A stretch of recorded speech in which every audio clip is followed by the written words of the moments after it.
Good evening and welcome to our City of Norman Affordable Housing Town Hall.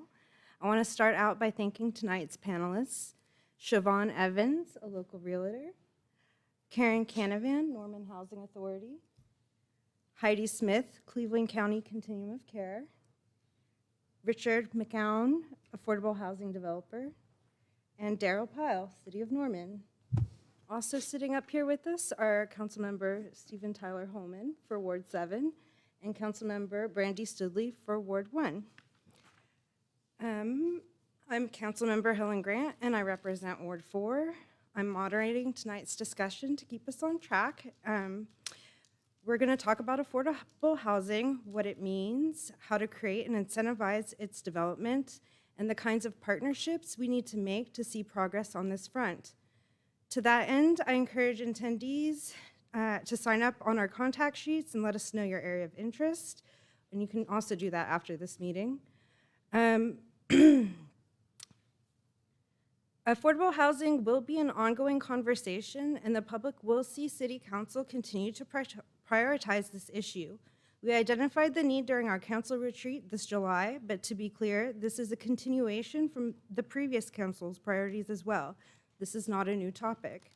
I want to read a few facts that have come from our council study sessions on affordable housing and from our home-based study, and I hope these points better inform the general public so we can talk productively about this subject tonight and in the future. Affordable housing is defined as spending no more than 30% of your income on housing. This comes from Lisa Craig in our August 16th study session. From that same study session, we also learned that for a family of 4 in Norman, the average median income is $73,200. And for a single person, that household, the average median income is $53,000. Low income is considered earning 80% of either of those ranges. According to a survey presented during the August 16th study session, we learned about 46.92% of renters who are of low or moderate median income were considered cost burden, as they were paying 30% or more of their income in rent. 15% of homeowners are paying 30% or more of their rent. Today, the data on this survey, I should mention, was listed 2011 to 2015, and I bet today's numbers might be quite a bit more revealing and reflect the impacts we've seen during the COVID-19 pandemic. From our home-based study conducted and presented in 2021, we learned people need to earn a housing wage of $17.62 an hour, 40 hours a week, to afford what a 1 to 2 bedroom apartment in Norman goes for these days, which is anywhere between $738 to $918 a month in rent. With that in mind, I will turn this over to our city manager to present. Good evening. Prepared some slides just to help everybody start with the same basis of understanding when you're hearing conversations from the dais about affordable housing. What does that mean, and what does it mean specifically in Norman? The concept of affordable housing, that 30%, it really doesn't matter what your income is. If you're spending more than 30% of your income on housing, you are considered housing burdened. We talk about this in the new era of economic development. I can tell you years ago from being in local government for a very long time, the development of housing was kind of considered a drain on local services. It would be recognized that rooftops cost more money to provide services to than rooftops generate in revenue back to the city to provide those services. The pandemic kind of highlighted for us the fact that when everybody started shopping at home and online, sales tax laws were changed nationwide, requiring online retailers to collect sales tax and the point of delivery, or the point from where the order was placed and fulfilled, being the point of sale. And in that case, houses, every house became a sales tax revenue generator. So we look at it, differently these days. If you're spending more than 30% of your income on housing, You're not spending what would be considered the old, usual, and customary amount of your income on consumables, those things that generate sales tax that help support the city's general fund. So from an economic development perspective, the less you spend on housing, the more you have available to spend on the fun things, appliances, entertainment, restaurants, those things that generate sales tax that help support local government services. And that's kind of a slide kind of describing what we just shared. Levels of affordability, it's kind of shocking to think about the average median income in Norman, Oklahoma. $53,000 sounds like a pretty good wage for a single individual, and that's considered the median. The thought that if you're only making 80% of that, that you're considered challenged in terms of the availability of housing units that you would qualify to be able to financially support and stay at 30% or less of your average income. Those numbers are higher than most people would think would be existent here in Norman. When we talk about what causes a shortage in affordable housing, in one of the studies we've conducted, we identified the fact that here in Norman, we are about 9,000 affordable housing units short of the demand. Who builds affordable housing? Well, who builds housing, period? City governments typically don't build housing. We provide infrastructure support, but the development community, the private sector, builds the lion's share of all of the houses Norman residents live in. And they do range in affordability. We are fortunate in Norman, we do have a couple of home builders that build the most affordable product you'll find anywhere in the metro. It's just a matter of how fast can these units be built versus the pace at which our population grows. We're the second fastest growing city in the state of Oklahoma, and that is quite the challenge, is to try to keep pace with the demand for housing. Our housing challenges are also impacted by our student population at the University of Oklahoma. And as our student population grows, we know that moms and dads from Oklahoma and from the surrounding areas may be prepared to pay higher rents than what we would recognize as affordable, causing the price of rents to go up. And as our student population continues to grow, they compete for the same housing stock that our existing Norman residents compete for. So you go back to that old concept of supply and demand economics. One way to create value or increase pricing is to reduce the availability. And the way to combat that is we need to build more. Some of the statistics Council Member Grant referred to, we have 44,915 households in Norman. And, that looks about like the number of utility bills we mail out on a monthly basis.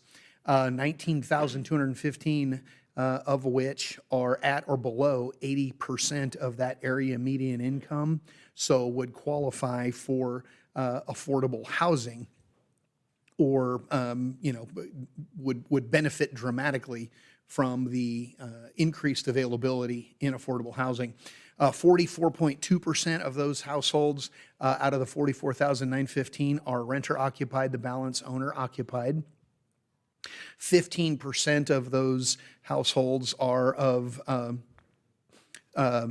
their income or housing challenged, paying more than 30% of their income to cover rent in most cases. And 9,000 low and moderate income renters are paying more than 30% of the rent versus mortgages.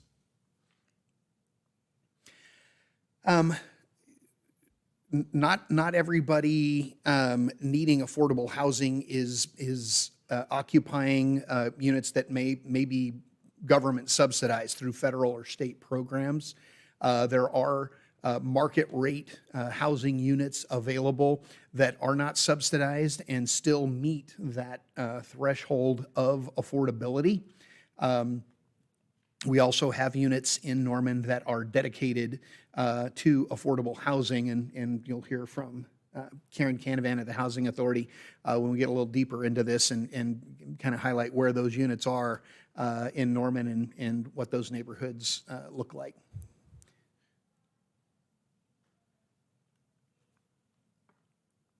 We have updated numbers that Council Member Grant highlighted in terms of what that hourly wage needs to be to meet that median income and to be able to afford fair market rent without being housing burdened.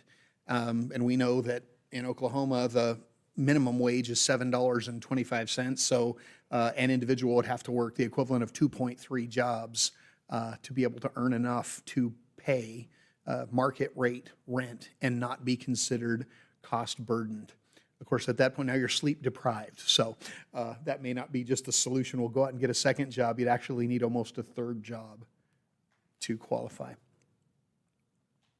Policy mechanisms for affordability, public housing, low-income tax credits, new market tax credits.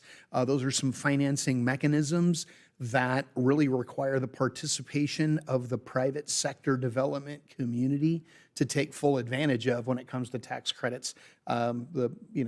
City and state governments are tax exempt, so tax credits aren't really a value to us, but do value the private sector. On the demand side, Section 8 housing vouchers, and Ms. Canavan will cover what those opportunities look like, as well as Section 811 mainstream vouchers. When it comes to local government, our ability to zone and be flexible in terms of what is allowed for minimum lot sizes in single-family residential development can have a positive impact on the price of the finished unit. And when it comes to the price of single-family housing, whether you're a buyer or a renter,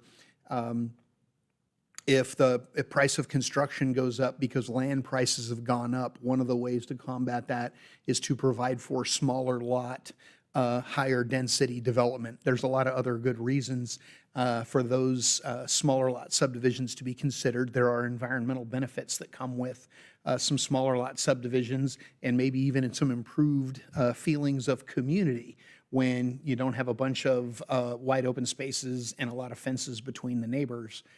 So you've seen our city council approve some final plats that did allow for some smaller lot developments, and typically that will work in a positive direction to keep the cost down. Even when it comes to parking minimums, our city council recently on the commercial side said, it's not a great position for local government to dictate how many parking spaces commercial developers need. Commercial developers know how many parking spaces they need to support their commercial development. So we quit talking about minimums. Probably more important to talk about maximums, and now we're seeing more infill projects in beginning to take shape in what used to be a sea of empty parking lots. All those better utilizations of existing infill property can work positively to keep the cost of housing affordable.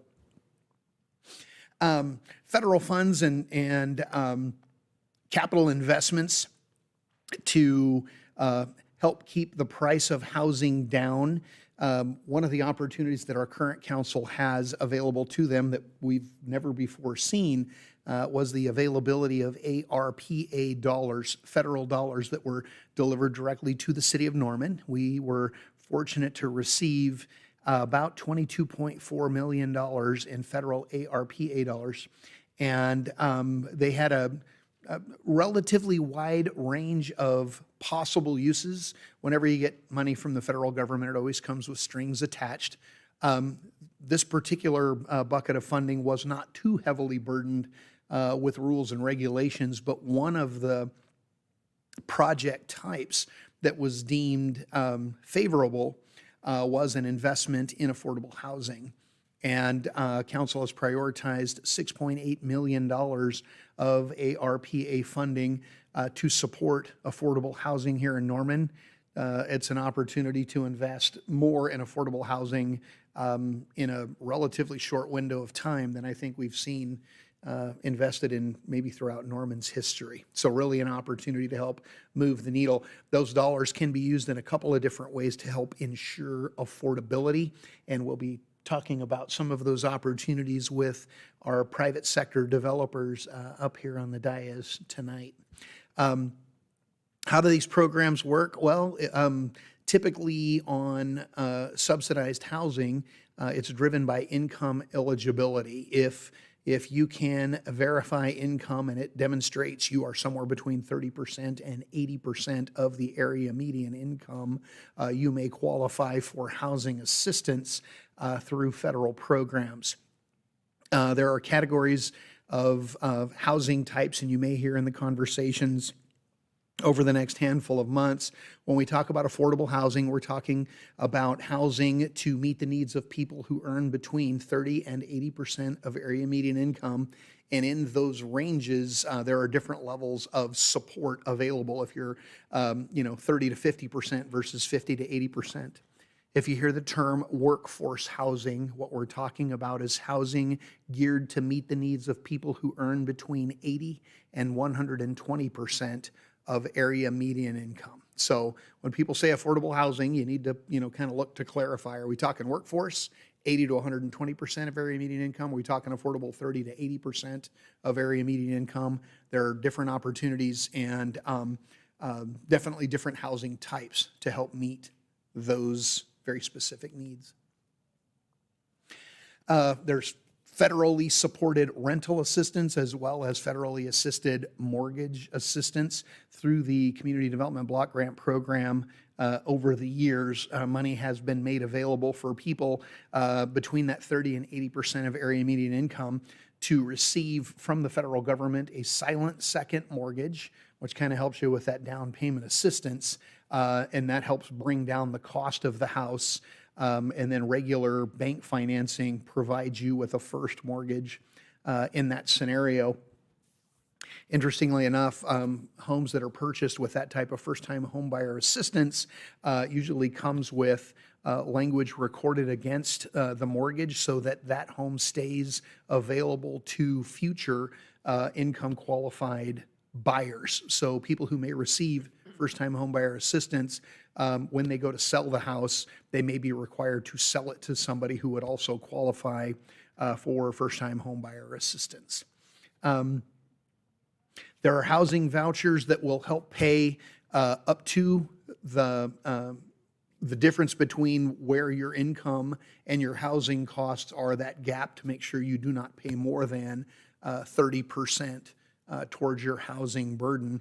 And some programs just guarantee that you're going to pay 30%, and this program will pay the difference, whatever that difference may be.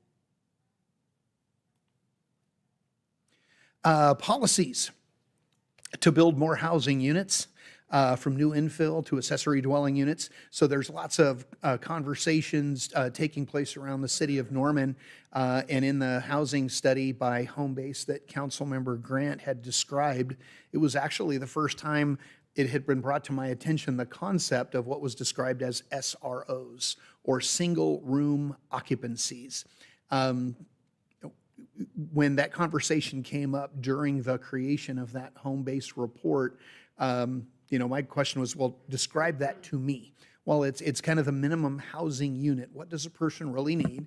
I need enough space to keep my personal belongings safe and secure. I need indoor plumbing. I need a place to rest my head and a place to call, my own. And so in the most generic description of a single room occupancy unit, what do you get when you check into a hotel? I kind of get those minimum housing requirements just to keep me safe and warm and dry and clean while I go out and do the business that I came to town to do. So I learned a lot about the concept of single room occupancies through our Homebase study.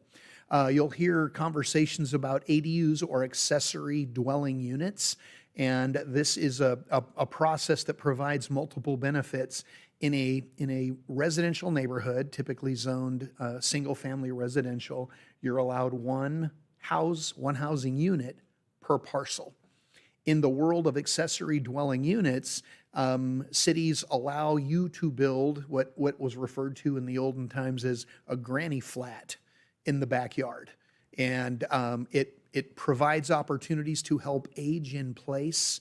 And maybe when I'm not able to take care of myself, I can have the kids come and move into the main house, and I'll move into the accessory dwelling unit, which may be between 600 and 800 square feet. It may look like a big, comfortable studio apartment with a decent kitchen in it.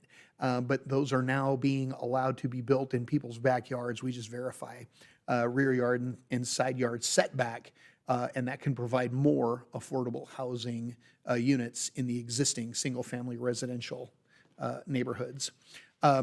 So we talk about how it works, those zoning opportunities to allow for accessory dwelling units and high-density residential development and a variety of housing types.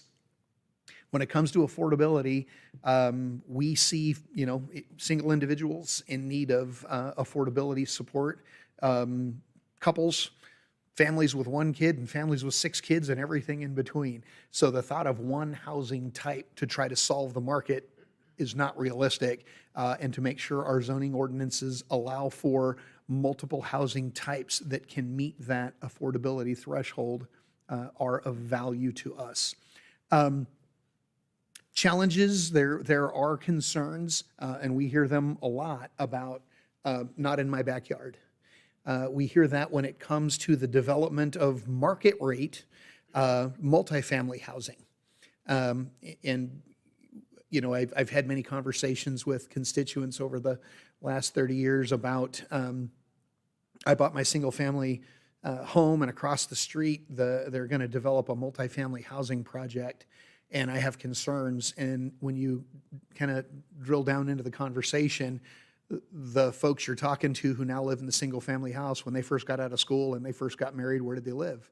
I lived in an apartment complex. Well, aren't you glad you had an apartment complex available to you to get your start? It let you move out of, mom and dad's house, get your feet on the ground, and, it worked towards your plan, and now you move into home ownership. So we try to take those concerns on a case-by-case basis and try to look at impacts to neighborhoods. What you'll see in an upcoming slide that Mrs. Canavan can describe is Norman does a pretty darn good job of providing for and allowing for affordable projects to take place all over Norman. We don't really see a concentration of all affordable projects being in one particular neighborhood, and that really is important. Challenges, land prices, and market forces. As Norman continues to grow, and Norman was recently listed as one of the top 50 cities in the United States to live, the only city in the state of Oklahoma to show up on that list, it becomes attractive, and people recognize what a great quality of life we have, and they start moving here from other parts, and there is greater competition for housing availability, driving the price up. While we do have home builders building entry-level housing at market rate that still qualifies as affordable, there's still a challenge in finding enough developable land on which these neighborhoods can be built. And it's always a challenge for the development community to recognize the cost of construction is very similar if I'm going to build an affordable product or a market rate product. Can I get enough money out of that affordable product that I build to cover the cost of development? And that's a challenge that the private sector has to address. That's not one of the things that the city really participates in heavily. Why is it important? Well, basic human need, and that concept of affordability to make sure you are not housing burdened helps you actually, participate in all the things society has to offer here in Norman. and, allows you to enjoy those qualities of life if you're not spending over 30% of your income just keeping the roof over your head. We also recognize the changing affordability as we age and progress. Many of us will reach retirement and not have the same income in retirement that we had in our working years. And we may not have needed to worry too much about affordability until retirement. And then affordability could become a very important issue for us. Got a handful of slides for Karen and the Norman Housing Authority. And I am fascinated every time I get to have a conversation with Karen. She teaches me something new every time. Thank you. I can leave you the buttons and you can advance the button on the right side of the circle. Yep, and just point that at the podium and it'll register. Can you hear me okay? Okay. First of all, I don't enjoy speaking behind a device of any sort. Normally, I like to get up, move around, and talk to people. Quick question, as I was listening to the presentation and I was wondering who is in the audience. Do we have investors in the audience?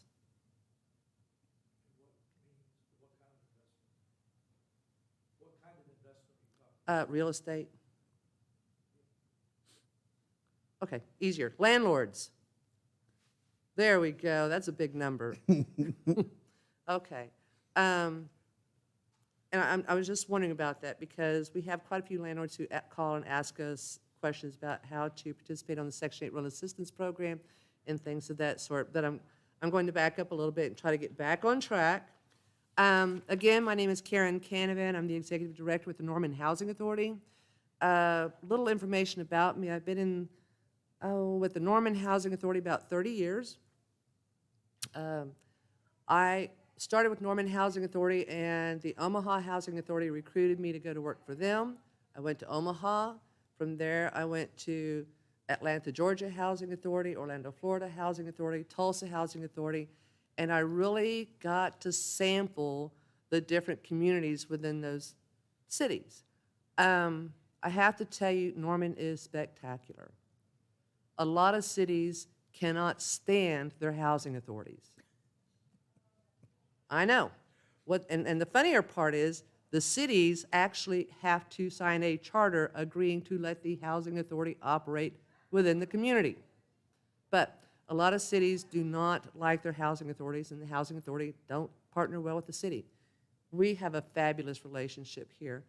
And not only that, but the social service agencies and then the community members of Norman all have a wonderful passion towards the need of affordable housing and taking care of all of our citizens.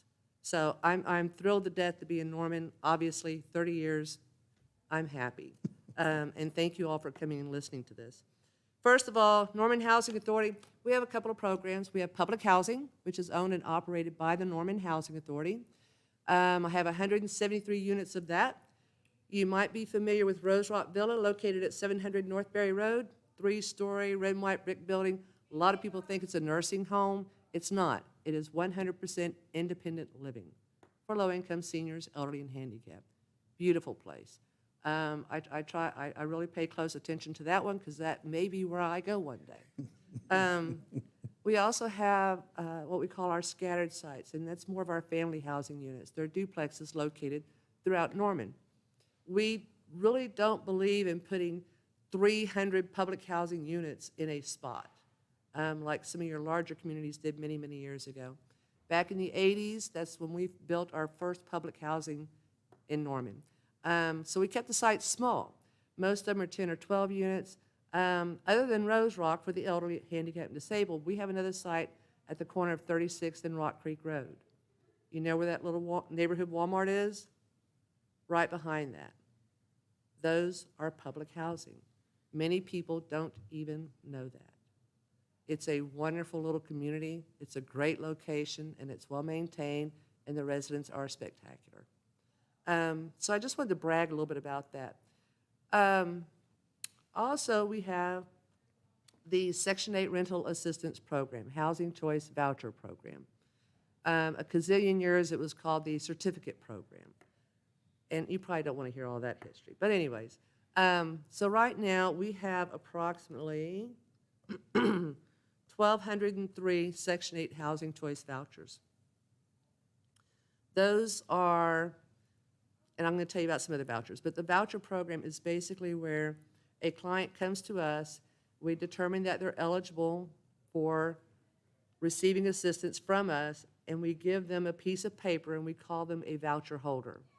They take their piece of paper, their voucher, to a property owner and ask to lease the property. The property owner then has to determine suitability of that renter, just as they would anyone else. There's no additional requirements as far as determining suitability. There's nothing that says that you must rent to this person. If they don't pass your screening criteria, you don't need to lease to them. But the housing authority, what we will do is we will pay 30%, or I'm sorry, the tenant pays 30% of their adjusted gross income towards the rent, and we subsidize the difference to the landlord. Great concept. Works really well. Usually the complaints that I receive are the landlord perhaps didn't understand that they still had their rights and their obligation to manage their property. They need to do the tenant suitability, they need to monitor the property, just as you would any other tenant. So, and I'm sorry to go that far into that, but I just really needed to dispel that belief that there's some unique rules that go along with it. It doesn't. It's, you still have all your rights as a property owner. As long as they're legal and they fall within the Landlord-Tenant Act. That's easy. But anyways, we have 1,203 vouchers, regular vouchers. We also have 30 emergency housing vouchers. That's a more recent addition to our program offerings as a result of COVID. When COVID came out, the government started realizing that there were more and more people that were really falling onto hard times. So they tried to get more vouchers out. And of course, within the administration, they have their own little initiatives that they want to attach to the vouchers. These particular vouchers are for people who are homeless, about to be homeless, those types of situations.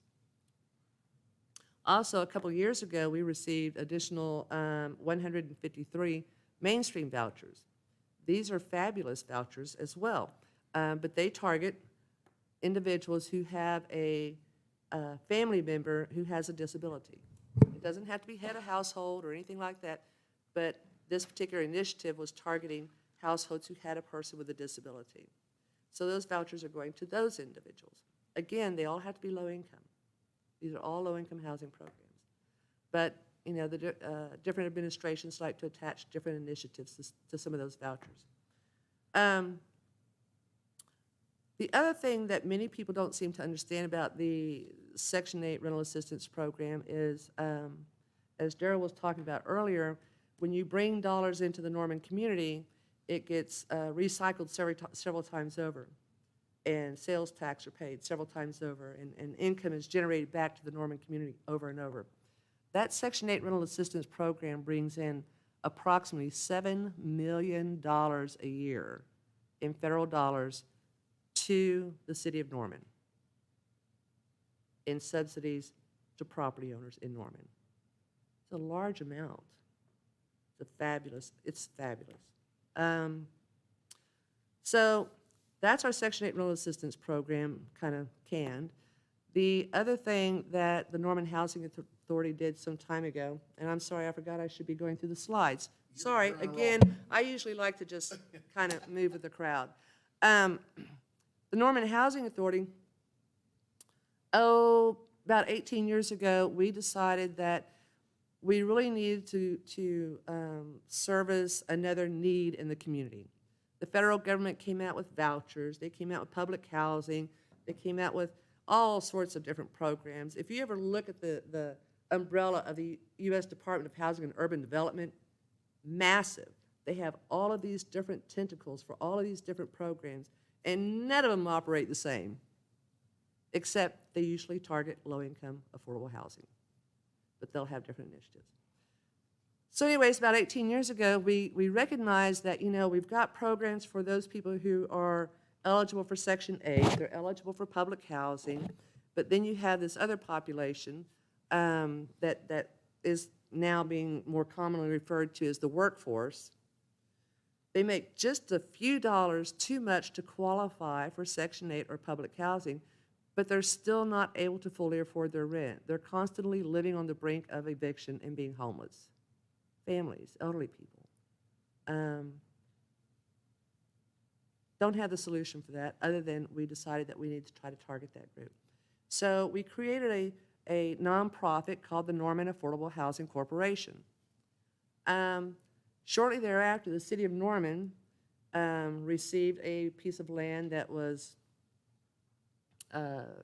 foreclosed on by HUD, and HUD said, we don't want to own it, so they told the city of Norman they could have it, I think, for something like $10, with the agreement that the city of Norman had to reuse the proceeds from that land towards affordable housing.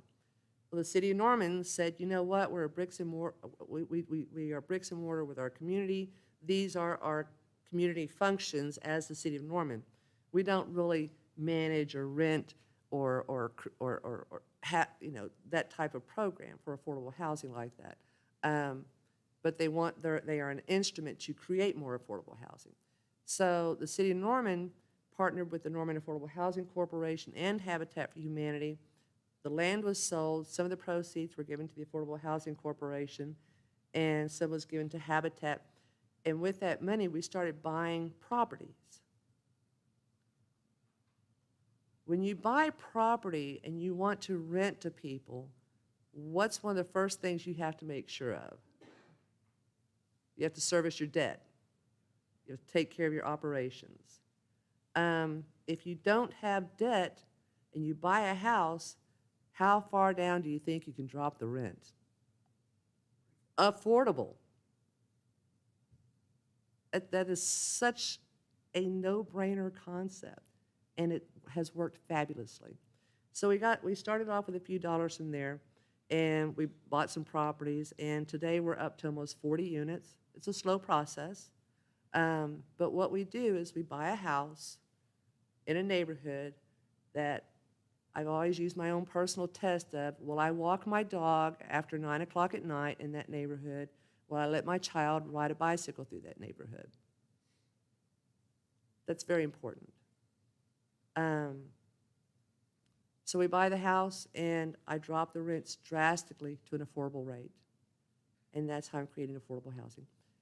Now then, by doing that, I can take care of maintaining the property and some other little things there, and then I'm still collecting a little bit of extra, and it goes into a pool over here. As I collect enough money over here, I buy another property. And I do the same thing over and over and over. It's sustainable. It's bricks and mortar. It's providing affordable housing. It's sustainable. It's perpetuating the mission, which is fabulous. It is an extremely slow process. It's not going nearly as fast as what the Norman community needs. We need a lot of affordable housing very quickly. I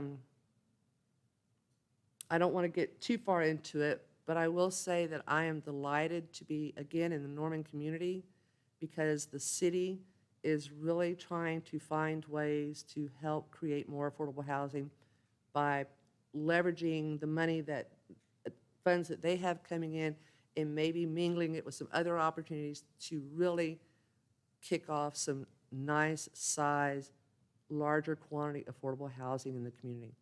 And I want to dispel something else since I have the mic, sorry. It's all mine somewhere here.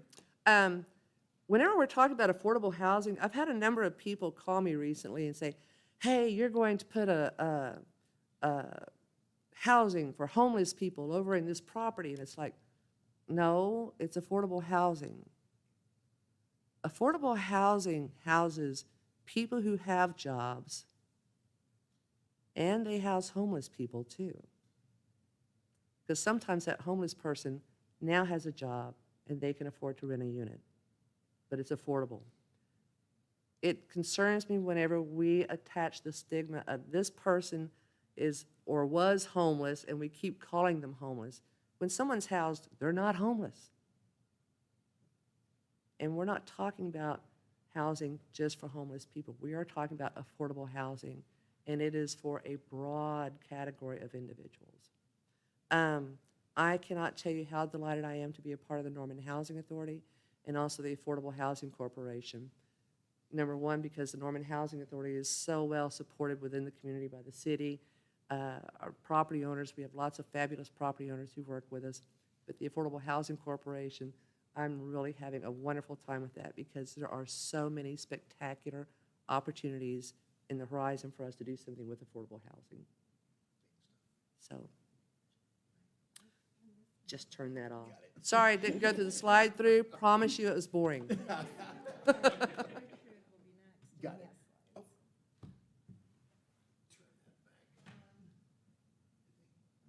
Bryce, if you can help us advance to Mr. McCowan's slides, that would be wonderful.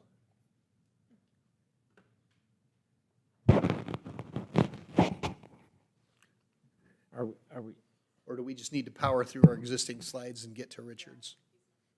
Got it. just start pushing the button? Yep, until yours pop up. If you, point Sorry, it up Is it towards the- the, The, point it towards the podium. and Oh. we'll- that feels, There we go. okay. Yep. Well, Karen told you everything in there. She just said it much more eloquently than what you would see on the slides. yeah. Oh, that's there, a one cool more. There project. we go. If, oh no, I tried to go back. Oh, it's the buttons on the side. Yeah, that's it. Yeah. There we go. There's Vicksburg. That's a beautiful one. The Bow, that- Butzer and Associate, that's, should all go check That that is, out. I'm sorry, I shouldn't have passed that up so quickly. This is some affordable housing that we have constructed in Norman. It's the Hubert property. These are one-bedroom units. And, I mean, the University of Oklahoma was working with another individual, and it was through the College of Architecture, and they are fabulous. There's 4 of them there. They're all one-bedroom units, and they are ADA accessible, except for this one. Although in the back, we do have a ramp that comes up. I had an architect, point out to me, that one's not accessible. I said, yeah, there's a ramp on the back. So this one is really awesome. I know that architect. Yes, we probably all do. Is the next one on there? There you go. Oh, that's back the up question. to- No. Go backward. That one. Up, forward, there. This one is Vicksburg Circle, and this was a partnership between the Affordable Housing Corporation, the City of Norman. City of Norman, let's see, we had $400,000 from the City of Norman Home Program, again, some federal dollars that come down to the Norman community because we are an entitlement community. There's $140,000 from the Norman 2015 CHODO. CHODO is the Community Housing Development Organization. They also receive dollars, federal funds that come down to the city and then from the city over to the CHODO. There's a lot of dollars that have to be touched by everyone. We just all like to touch the money. But in the end, we were able to construct this particular property. It's 6 two-bedroom units. Duplex, ADA compliant units. The fourplex, there's 2 ADA compliant units. And these are renting for $550 a month. You can't do that if you have to service a large debt. And that's one of our biggest problems, and I'm sure Richard's going to talk about construction costs and things of that sort. But this is another just beautiful property that we were able to do through acquiring properties without a debt and being able to pool a little bit of money. And as we get those dollars, we can combine it with dollars from the City of Norman through the CHODO and create these properties. So, yes, thank you for backing up to those. We're very proud of those. Yeah, those great projects. There we go. There we go. So, whoops, this is slide dependent. I have a lot of slideshows, and I took the 100-slide slideshow and broke it down to 7 slides, one project. And I think about this all the time.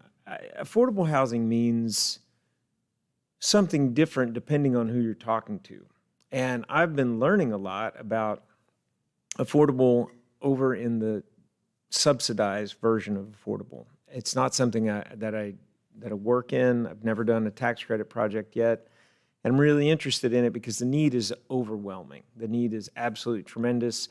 there's probably a pent-up demand here in Norman of roughly 6,000 people who are in need of housing that is in that below the 60% AMI. And I was doing some spreadsheeting up here while Daryl was running us through the numbers. You know, if you're at 60% AMI in Norman, your household cost is still going to, 30% of your household cost is going to be $795 a month. And if you start to back out your insurance, I mean, if that's a mortgage payment, then you've got to back out your taxes, insurance, private mortgage insurance, et cetera, as well as your utility bills. So when we're talking about 30% of your total household budget going toward your cost of housing, it's that bundle of things that it takes to operate your house, whether it's your utilities plus rent or your mortgage payment plus all of the other things combined. In order to get to a $795 mortgage, you're looking at having to buy a house or having to have a mortgage as low as $115,000. And I don't know if you've been out shopping for houses lately. You can't buy anything for $115,000 kind of anywhere. I mean, you can, but it's pretty rough. I work over in the world of affordable by design. So we build houses in our ideal homes communities that range from 1,000 square feet, 2-bed, 2-bath house, 1-car garage. Today, that house sells for $300,000. I am shocked every time I think about that and disappointed because in 1996, when we started working on that house, we brought it to the market for $55,000. It was really exciting. We had a goal of bringing it to the market for $52,000, and we got really close. But today, the cost of land, the impact fees, you name it, that house still has to be built on the exact same size lot that the 1,700 square foot sister that lives right next to it has to be built on. We don't have the mechanisms in place to make it legal to build a narrower lot in any kind of simple, meaningful way, or just a simply smaller lot. I mean, we shrink our lots down to about 5,750 square feet, to be very precise. They're 50 feet wide by 115 feet deep. But you know, in the world we work in, those lots have to work for the 1,700-foot house, the 1,000-square-foot house, and so on. So you end up with a lot of inefficiency in terms of your total land usage. Given that I've been working in this industry for the last 25 years, I think about this a lot, and I travel a lot. I go to a lot of conferences, and I see a lot of things. And this accessory dwelling unit idea is really interesting. The state of California has made it legal to build a cottage in your backyard everywhere. They basically said single-family zoning is over. You now have the right to build an accessory dwelling unit in your backyard. Now, if you have a neighborhood with restrictions and covenants and so on, that doesn't trump those mechanisms. And I am absolutely not a lawyer, but don't let that freak you out. If you live in a neighborhood and you're like, I don't want accessory dwelling units. Well, I live in a neighborhood where I'm still the declarant, and I could go back in and change the covenants and restrictions were it to be made legal at the city level.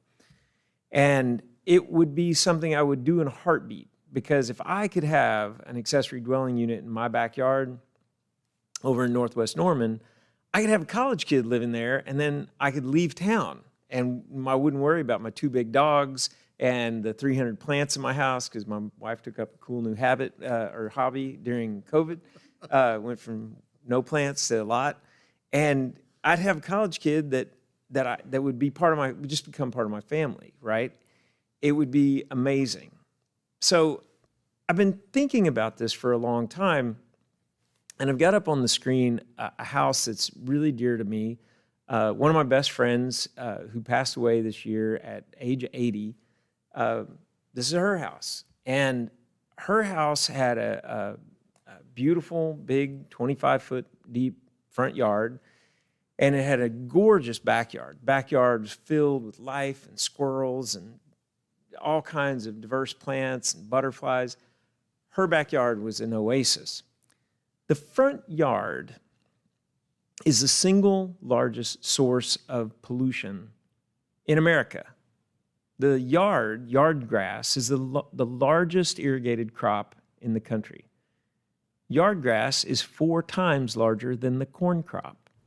If you're not familiar with the dead zone in the Gulf of Mexico, it extends out every summer 100 miles off the coast, and life can't live there because algae, when we fertilize our yards, it just washes all the way down to the Mississippi River and out into the Gulf of Mexico, feeds algae. Those blooms decompose, using up all the oxygen, and fish can't live there. So if you're a deep water fisherman, you got to go way off the coast to get to the fish.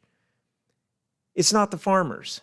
If we are growing grass at 4 times the scale of the corn crop, we're the problem.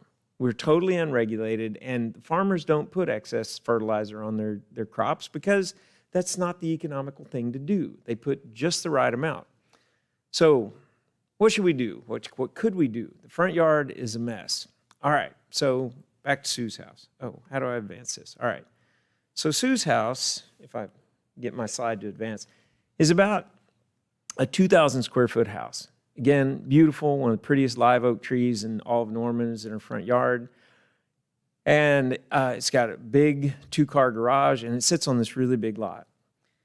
And I've spent so much time in this house and thought about it over the years. It's a 2-bed, 2-bath house. Both of those bathrooms had such narrow doors, I had to go over there and take the door off the hinges so she could get to the bathroom with her walker. This house is the opposite of ADA compliant. And it really doesn't function for, like a family like mine. It didn't have, these were 2 really small bedrooms. It didn't have the big primary bedroom suite with the, jacuzzi tub and the walk-in shower and all that stuff. Okay, so what if, and Sue eventually spent the last 2.5 months of her life in a nursing home, but what if it didn't have to be that way? What if, oh yeah, I've advanced the slide too quickly. There's no sidewalk. Her whole neighborhood has no sidewalk. And you don't think about this. There's beautiful neighborhoods all over Norman, all over Oklahoma City, all over central Oklahoma with no sidewalks. I don't know what we were thinking back in the 50s because I wasn't born until 1969. But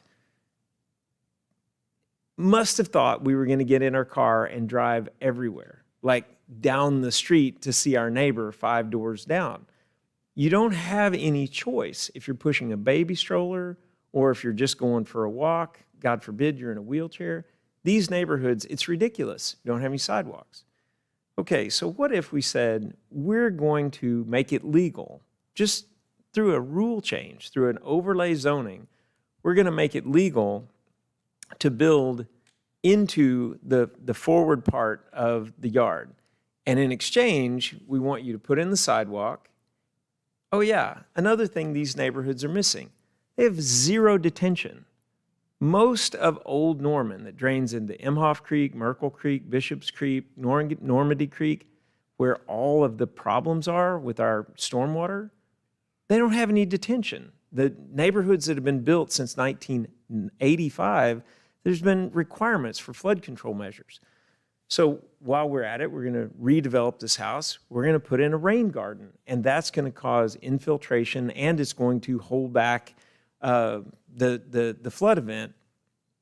And we're also going to put in more additional street trees because there's nothing that slows down traffic and makes things safer than planting trees in the tree lawn. The tree lawn is that space between the sidewalk and the curb, and that's where the trees go.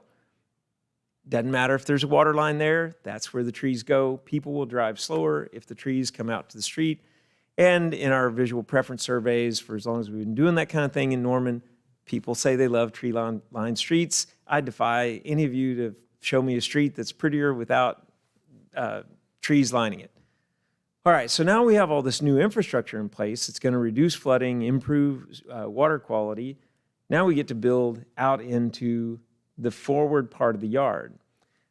If you think, oh, we need these front yards, we've had these things forever, Go think about the cities and the places we go to visit when we were traveling, like Seaside. I've been to Seaside once. I don't ever need to go back again. But the houses are pulled right up to the sidewalk. Why is that? If you've been to Wheeler in Oklahoma City, also the houses are literally set back 2 feet, like to here, away from the sidewalk. When COVID first blew up, Wheeler was a place to be because people were hanging out on their front porch. Their neighbor was coming by and talking to them. It was this perfect social distance, conversational distance away from each other. And everybody was having a ball who lived in Wheeler. If you come out to my neighborhood, if I'm on my front porch, which nobody hangs out on their front porch in my neighborhood, you got to yell at people from the sidewalk. It's an awkward distance away. We created that distance in order to have a place to park the car and it not obstruct the sidewalk. And 25 feet is a terrible distance because you can stack 2 cars without the second one having its tail all the way into the street, but that second car is actually blocking the sidewalk. So 20 feet is your optimal distance from the garage to the sidewalk, but 5 feet is the perfect distance from the sidewalk to the front of the house. And this holds true for urbanism wherever you go. We're a species that most mammals are like this. We like to move along an edge. You know, if we turned a mouse loose in here, he wouldn't run out in the middle of the room. He's going to go find the wall and run along the wall. We're the same way. We like to walk along an active edge, and having a house right out close to the sidewalk like that brings those windows, and windows are eyes on the street, that brings it right up to the edge of the sidewalk and makes you feel like you're seen, that you're protected. It's called defendable space. We're creating defendable space. That's a 500 square foot addition onto this 2,000 square foot house, and that could be a new primary bedroom suite with big luxury jacuzzi and walk-in shower, etc. Or it could be a whole new kitchen. This particular house kind of had an older, out-of-date kitchen that you had to walk through to get to anywhere in the house. It was part of the corridor. So you could do it in multiple different ways, and of course you could also build on to the north, or you could add on additional to the back. I keep wanting to advance the slides on my computer. Okay, you could push it a little further. Still, there's 300 more square feet that's pushed again, 5 yard side yard setback, 5 foot. Not 5 yard, 5 foot from the sidewalk, 5 foot from the side yard. So now we really start to have a meaningful addition. If this were legal, and I have been an empty nester now, I'm in my 2nd year of the empty nester experience, it really might have been interesting because of how beautiful this neighborhood is and how convenient it is to everything. Just east of Porter, just south of Alameda, it might have been really fun for my wife and I to have moved over here and done this remodel, first by building the tiny cottage in the backyard, so Sue would have a brand new home for her and her big black Labrador to live in, and then we could have done the remodel, and then we could have lived there and been her neighbor and kept an eye on her. And she got to where she was falling out of bed, and the fire department had to come get her out of bed in the middle of the night. And it was really stressing her out. Just the sheer stress of living alone in this 2,000-foot house was really burdensome on Sue, and it gave her a lot of anxiety, and moving to the nursing home ended up working out pretty well. Had we been able to have a configuration like this, she probably would have been able to live quasi-independently in this kind of neighborly adjacency probably for another couple of years. And people have historically lived like this. If any of you have read Malcolm Gladwell's book, Outliers, this is the first story he tells, the very first chapter in the book. A medical doctor from the University of Oklahoma goes to Roseto, Pennsylvania, and discovers this community where people are living in these configurations like this, a mix of generations that are all living next to one another, and a mix of incomes, and people weren't stressed out. It's a really amazing story, and definitely, like, if you've forgotten it, go check that out. I have gotten on Google Earth Street View and gone to Rosetto just to figure it out. And at some point, I'm going to go visit the town itself. They don't have 25-foot front yard setbacks in Rosetto. And if you don't believe me, Google it, drop into Street View, and go take yourself on a tour. It's an urban condition. The houses are pulled right up. A lot of them have front porches. And you've got this conversational, walkable relationship to the sidewalk. All right, so why did I show you all this? Like, why does this matter? If I did my math somewhat correctly, there are 25,000 more or less single-family houses if the percentages are generally correct. Well, let's stick with that for a second. 25,000 single-family houses. If you said, all right, I want to remodel this house, but I don't necessarily want to move in it, but I do want to take advantage of these development opportunities, you could treat that addition to the front as an 800 square foot one-bedroom apartment. And that would probably easily, located where it is, bring in $1,200 a month.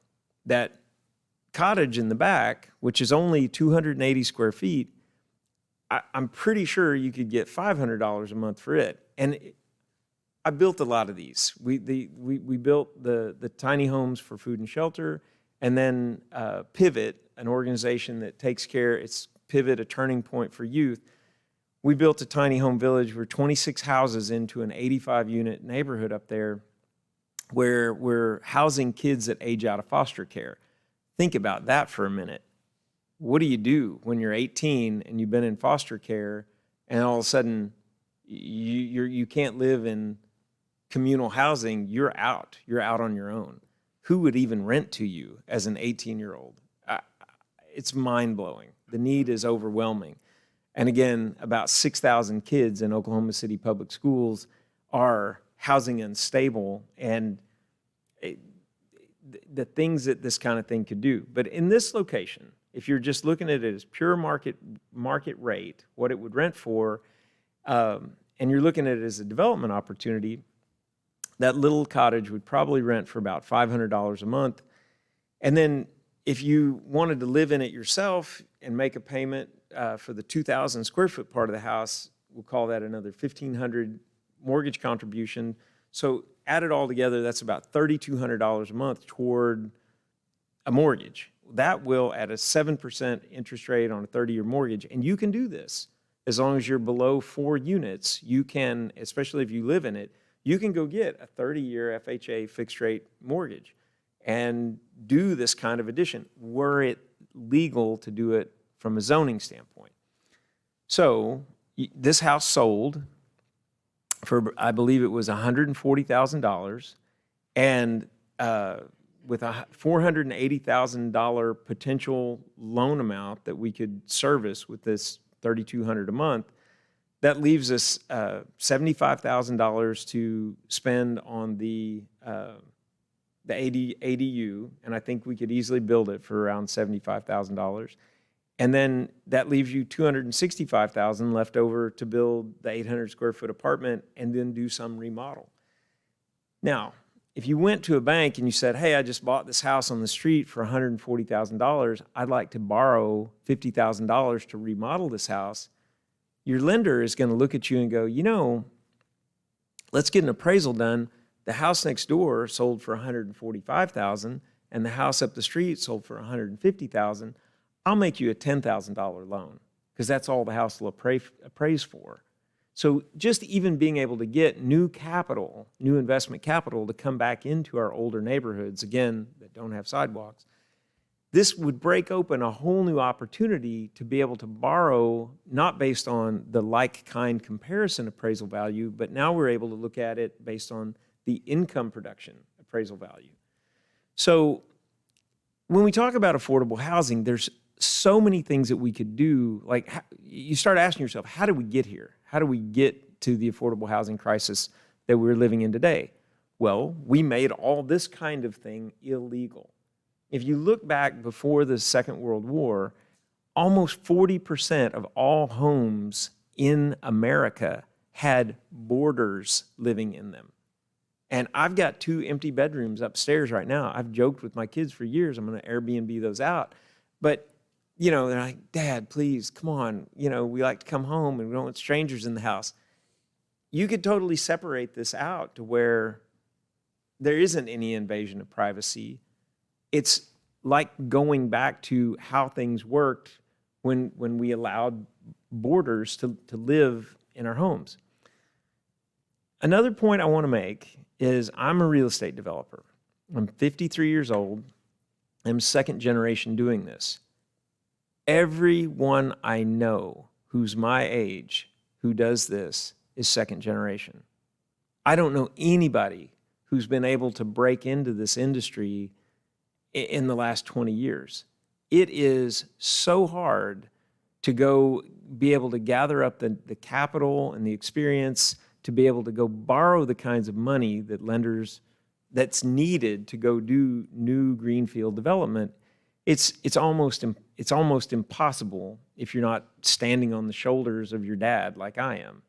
And I look at, there's so many young people, especially in Oklahoma City, who I know through the Urban Land Institute, who are doing small projects, not at this fine-grained scale, and they're beating their head against the wall when they're looking at a little bitty project like this that requires a massive rezoning. And a massive rezoning or a rezoning of this scale for this little one-off $480,000 project is just as big of a pain in the butt and will cost just as much from a legal standpoint as me going and rezoning 160 acres to a planned unit development to do a whole greenfield neighborhood. So we, the people, need to go in and make these kinds of opportunities available and legal for everyone when they're ready to be able to do this. If you think about this just a step further, being the tiny home guy, I ended up being asked to come speak about tiny homes. By the way, there's confusion about tiny homes because, the television shows all show the ones on trailers. Tiny homes also exist on slab, wood frame, built to residential building code. Everything we built is to residential building code. And that's all I really know about. The tiny homes on trailers have to be built to a different code. They have to be built to recreational vehicle or to mobile home standards. But if they've got wheels, they have to be built to recreational vehicle code. I don't know anything about that. And that's not what I'm promoting. I'm not suggesting that we roll houses in that don't have sanitary plumbing. And nothing against houses on trailers. I think they're great. But this is something different. When we talk about accessory dwelling units, we talk about cottages, tiny homes. These are permanent value-creating structures. All right, so I'm at this gathering, not unlike this, at Oklahoma Credit Union. And there are all these people in Oklahoma City interested in tiny homes. And these 2 charming ladies came up afterward, and they're like, we want you to build a tiny home for us. And I'm like, no, I only do that as a volunteer for nonprofit organizations. You can't make any money building tiny homes. There's just not enough margin in it. You couldn't go through the zoning nightmare. I mean, you could not turn this into a business. But what you could turn this into, if we had the will to make this legal, you could turn this into the most amazing anti-gentrification policy that you could possibly think of. Because the situation these 2 ladies were describing to me is they said, we have these old houses that are big and they're falling down around our ears, and what I want is a new house where everything works. If we took this exact scenario and applied it to their older houses, they could easily build the tiny home, have the $265,000 left over for the remodel, fix up their old house and move someone into it, renting it, or sell the older house, because you also could create strange panhandle lots. There's so many things that could be done here to create affordable housing opportunity. So part of the reason housing is so unaffordable is because we have made a series of decisions over, our grandparents, our great-grandparents, and we've allowed these automobile-based decisions to stand. And we've said, we like it that way. We think we should keep it this way. We think there should be a minimum lot size. We think there should be a minimum lot width, and so on.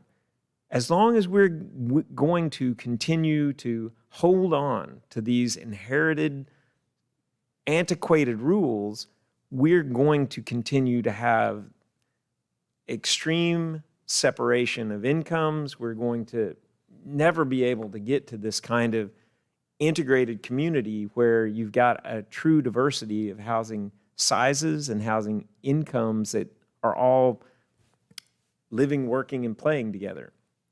I do have just one last thing, and I will shut up. I have a 280-acre planned unit development zoning approved, Northwest Norman, north of Franklin Road. Accessory dwelling units are legal in that neighborhood. And one thing that we didn't think of it at the time, we haven't built this neighborhood yet, but we have a very short setback. We created a 10-foot setback, very similar to this. I would love to squeeze it all the way down to 5. And when we bring that back in, when we finally decide to build it, I want to update it like this. I'm also going to ask to allow certain businesses in these neighborhoods. And this again goes back to Euclidean zoning, where we separated everything out. Euclid, New York is where it all started. And they were trying to create a separation of pollutants. You know, if you had a factory belching out smoke, you didn't want that right next to where people lived. But what we've done is we've separated out and said, this is only residential over here. I work in residential neighborhoods. Most of us are never in our residential neighborhoods during the business hours. We're at the office because that's a separate use and we have to drive over to where work is. Well, at COVID, now we are all working from home. And for the first time in my 25 years in working like this, the neighborhoods are busy during the day. There are people out walking in the walking trails and people, on their phone. They're, in some kind of Zoom meeting or whatever. They're in the neighborhood. And I never realized just like how dead these residential neighborhoods are during the day. And when they're dead like that, they're actually vulnerable. They're vulnerable to all kinds of mischief going on. So if we allowed that 800 square foot apartment or add-on, if we allowed that to also be some type of office, like Jim McCall's new office, he could do his real estate out of there, that would be an amazing addition to the neighborhood because the neighborhood would be busy during the day. You probably wouldn't want to have food retail in the neighborhood because you'd have queuing up and down and the street would, cinnamon rolls or whatever, things could get out of hand. But we've got to break open and start to think about how we have made the complexity that we find in the world's great places, the cities that we love to go visit, whether Florence, Italy, or New York City. Those places have incredible, complicated, diverse, interesting texture, structure, an incredible diversity of activity and use. The places that we never go visit, I've never seen a tourist come to my neighborhood, and my neighborhood's pretty interesting, but there's just not much going on. And none of us, fly across the country and tour suburban neighborhoods in Phoenix, Arizona, unless you're a home builder. So that said, I could go on and on and on about things that we could change, but I believe that creating opportunities like this for people who want to break into this industry, the people who love watching HGTV and can't wait to remodel their home, we could raise up a whole new generation of builders, and it could be amazing. And we're working now at the scale of sweat more than we're working at the scale of capital. And that's really a cool idea. Right. Thank you, Richard McCall. Next, we have Siobhan Evans. Okay, so I'm going to talk about why are we even having the discussion about affordable housing? I think that there's a lot of realtors in the room, a lot of familiar faces for me. I feel like as realtors, we are talking about the market way more than we ever did before because people actually started paying attention. So I want to explain what the market means when we say, how is the market? A balanced market, which means that we have enough inventory for buyers to buy houses, is 6 months of inventory. Why you've seen the chaos over the last 2 years is because we had such low inventory, if you will. Really, we had more buyers than we had sellers, so it is low inventory. It's just we also sold a record number of houses, so it's really hard to say that we had such low inventory. They just were going so quickly. So over the last 2 years, we've had under a month of inventory. Right now, we're sitting at 1.8 months of inventory. So while we're seeing houses sit on the market, they're still not, we still don't have the inventory that people need. So we still do have multiple offers in some situations and things like that. The last time we ever had a balanced market was November of 2011. We've been in a seller's market ever since then. It's just that this last one was very drastic, and that's why we talk about it. So I reached out to a lender. Let me back up for a minute. We also saw at least a 15% increase in housing prices each year over the last 2 years, where we typically see a 3% increase. So that's why we saw those go up. So I spoke to a lender and I looked at Fannie Mae affordability calculator, and I pulled this off of 84.9. That's what it said that Norman's median income was. And I said, let's see what a person that is spending 30% of their income with a 700 credit score and low DTI, what could they afford? So in January, when we had lower interest rates at the 2.75, 3.5%, someone could afford a $275,000 home and pay an $1,800 a month in their mortgage. Today, that same buyer, same exact credentials, could buy a $215,000 home. That'd be their spending power, and they would spend $2,260 a month. So they're buying $60,000 less worth of house and paying $360 more a month. Now, this is not going to change because we're at 7% interest rate. Most people are like, that's what I get all the time. I'm sure most realtors will shake their head.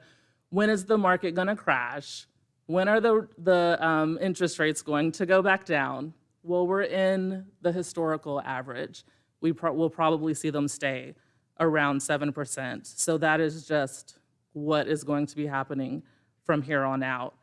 And so if you better understand that what happened over the last 2 years drastically changed the way that people buy. I had buyers that were ready to go at $300,000 and I had to drop them to $250,000. I had people at $150,000 that I had to say, I don't think you should buy right now. And really explain to them, I'm a realtor. I don't make money if you don't buy. So I'm really trying to look out for you and say, I think you need to save up some more money, get a better down payment, and come back later and do this. This is also on a conventional loan with someone putting 5% down. So I tried to do like very minimum things here. But that's why we are up here talking about affordable housing, is because of what has happened and the way that the industry has changed, not the industry itself, but the way the market has changed, the way the numbers look, is that these same people have so much less buying power today, which makes things less affordable. And that's short and sweet, guys. I'm short and sweet. Thank you. And then next we have Heidi Smith with the Cleveland County Continuum of Care. Hello. I figured, first of all, you'd probably like to know what a continuum of care is. If you're not familiar with HUD and how HUD spends dollars on homelessness, many years ago, HUD decided that they wanted communities to work together, and they want social service agencies and those who are providing housing services to work together. So they said, if you want any federal dollars to come to your community, you have to have a continuum of care. And a continuum of care is just a collaboration of all the agencies that deal with homelessness or any individual who cares about the issue of homelessness. And we are all collaborating and working together to make sure that we have a plan, that we are spending dollars the best way that we can, and that we are accountable to HUD for how we do that. For many, many, many, many, many, many years, the city of Norman was the collaborative applicant for the Continuum of Care. HUD says you have to have one agency that will push the button on all the grants and submit everything, so basically a point of contact. And that was the city of Norman until April 1st of 2022, when Thunderbird Clubhouse, the agency that I've worked for a couple years, became the collaborative applicant. So I'm really new to this. My background is in nonprofit accounting. I also happen to have served on the CDBG commission for about 4 years, simply because homelessness is an issue that Thunderbird has been involved in. I also happen to deal with the 2015 CHODO because I do nonprofit and their nonprofit financing. It's important that our community is working together, and it's important that we can look out and say, we're caring for the most vulnerable in the best way possible, in the most fiscally sound way possible. One of the biggest things about affordable housing is for everybody, because if you make $100,000 a year and you can't find a house that's affordable, you're going to go to the next lower down house. You're not going to go up because you can't afford it. You're going to go down. So it's what Lisa Craig has taught me is called compression. So as the market compresses, what you find is that the people that can least afford housing become the people who can find no housing. For many, many years, the problem for people who were struggling in homelessness was resources. In the past 2 to 3 years, the need for the resources to find a voucher has decreased, and we've gone from Section 8 waiting lists of 2.5 to 3 years to Section 8 waiting lists of 30 to 60 days. However, if I have a voucher in my hand and HUD tells me that I can rent an apartment as a single person for $680 a month, but there's not a one-bedroom apartment to rent in the city of Norman for $680 a month because of the housing increase and housing going up 15% a year, and landlords that were charging $700 for an apartment 8 months ago, now charging $900 for that apartment. Not only are one-bedroom apartments difficult to find in Norman, now even if I have the resource of a voucher, I can't find a unit.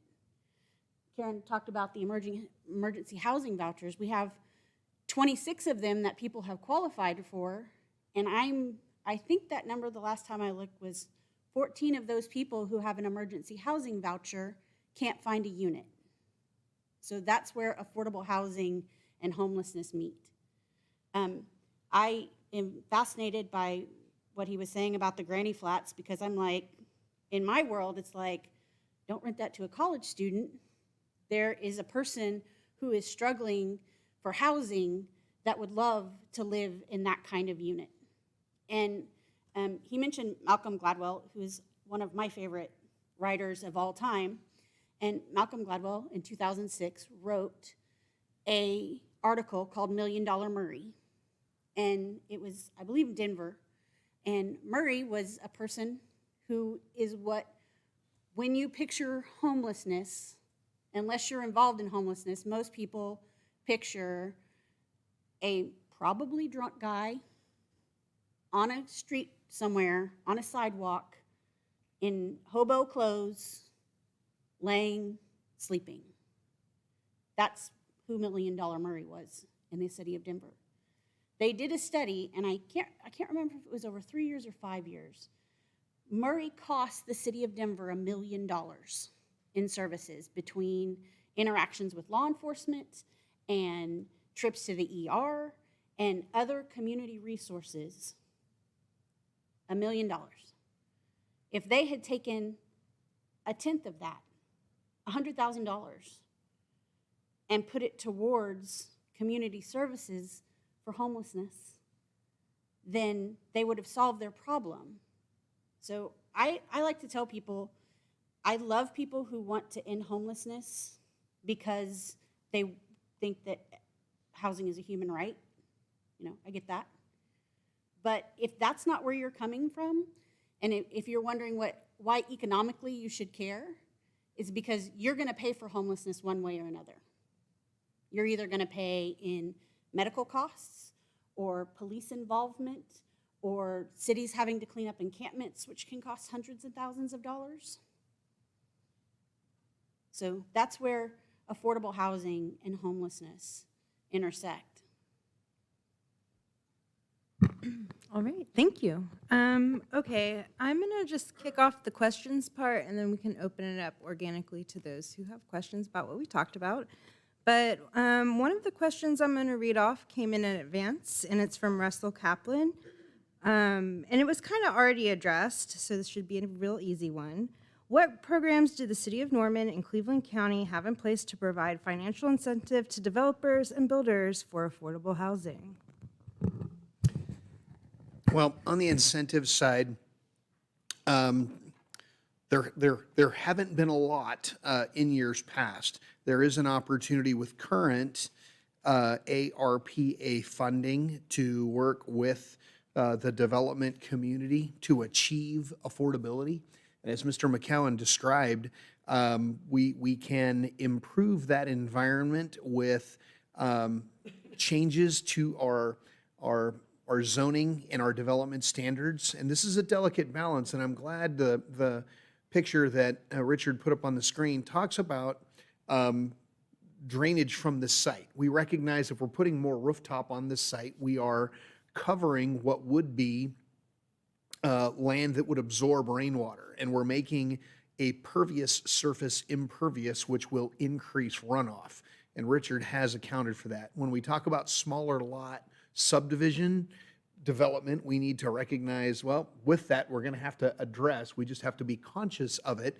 And, Richard has a group of engineers that have big calculators that figure out all that, watershed from smaller lots, more rooftops, more coverage on a single family lot. Looking at a 5,300 square foot lot versus there are examples around the country of new single-family residential subdivisions that have a 3,500 square foot lot for a single-family unit, getting down to the site where you probably couldn't put an accessory dwelling unit on a 3,500 square foot lot, but then again, you wouldn't need to because you'd be increasing the density in that neighborhood. The city can assist, not necessarily financially, but make it more financially feasible by accounting for allowances, as Mr. McCowan has described. The city just recently issued a request for proposal to engineering and planning consultants to help us update our comprehensive land use plan. Well, in that land use plan is where the city council will get to put their fingerprints on how Norman grows into the future. And the city council can consider that and use that as an opportunity to take these types of suggestions and make it an entitlement that the developer doesn't need to come in and hire attorneys and spend a bunch of money, which drive the cost of housing up, if they're given a sheet of paper that said in an R1 zone, single-family residential, here's all the things you can do to increase density and provide more affordable housing opportunities. That can be, seen as a subsidy or an effort on the city's part to bring the cost down. The city is in conversation with the development community and with the Housing Authority. We'll actually be scheduling a study session with the City Council for November the 15th to talk about tax credit financing opportunities. And of course, we had a conversation earlier this morning. I didn't even get a chance to call Richard and call Karen and say, oh, by the way, I hope you're available on the 15th. We found a spot on the calendar for council to hear a presentation as we gain expertise in tax credit financing and how we can help developers bring affordable products to be available here in Norman. So we're working mightily. ARPA dollars will be invested in the community to help buy down the price. You can call that a subsidy, or we would call it participation in affordability. I'm going to ask Councilmember Studley if we have anybody signed up to speak or ask questions. Yeah, we had a couple, so anyone else can fill in. But before I get to that, I did want to ask an additional question that came in earlier today as well.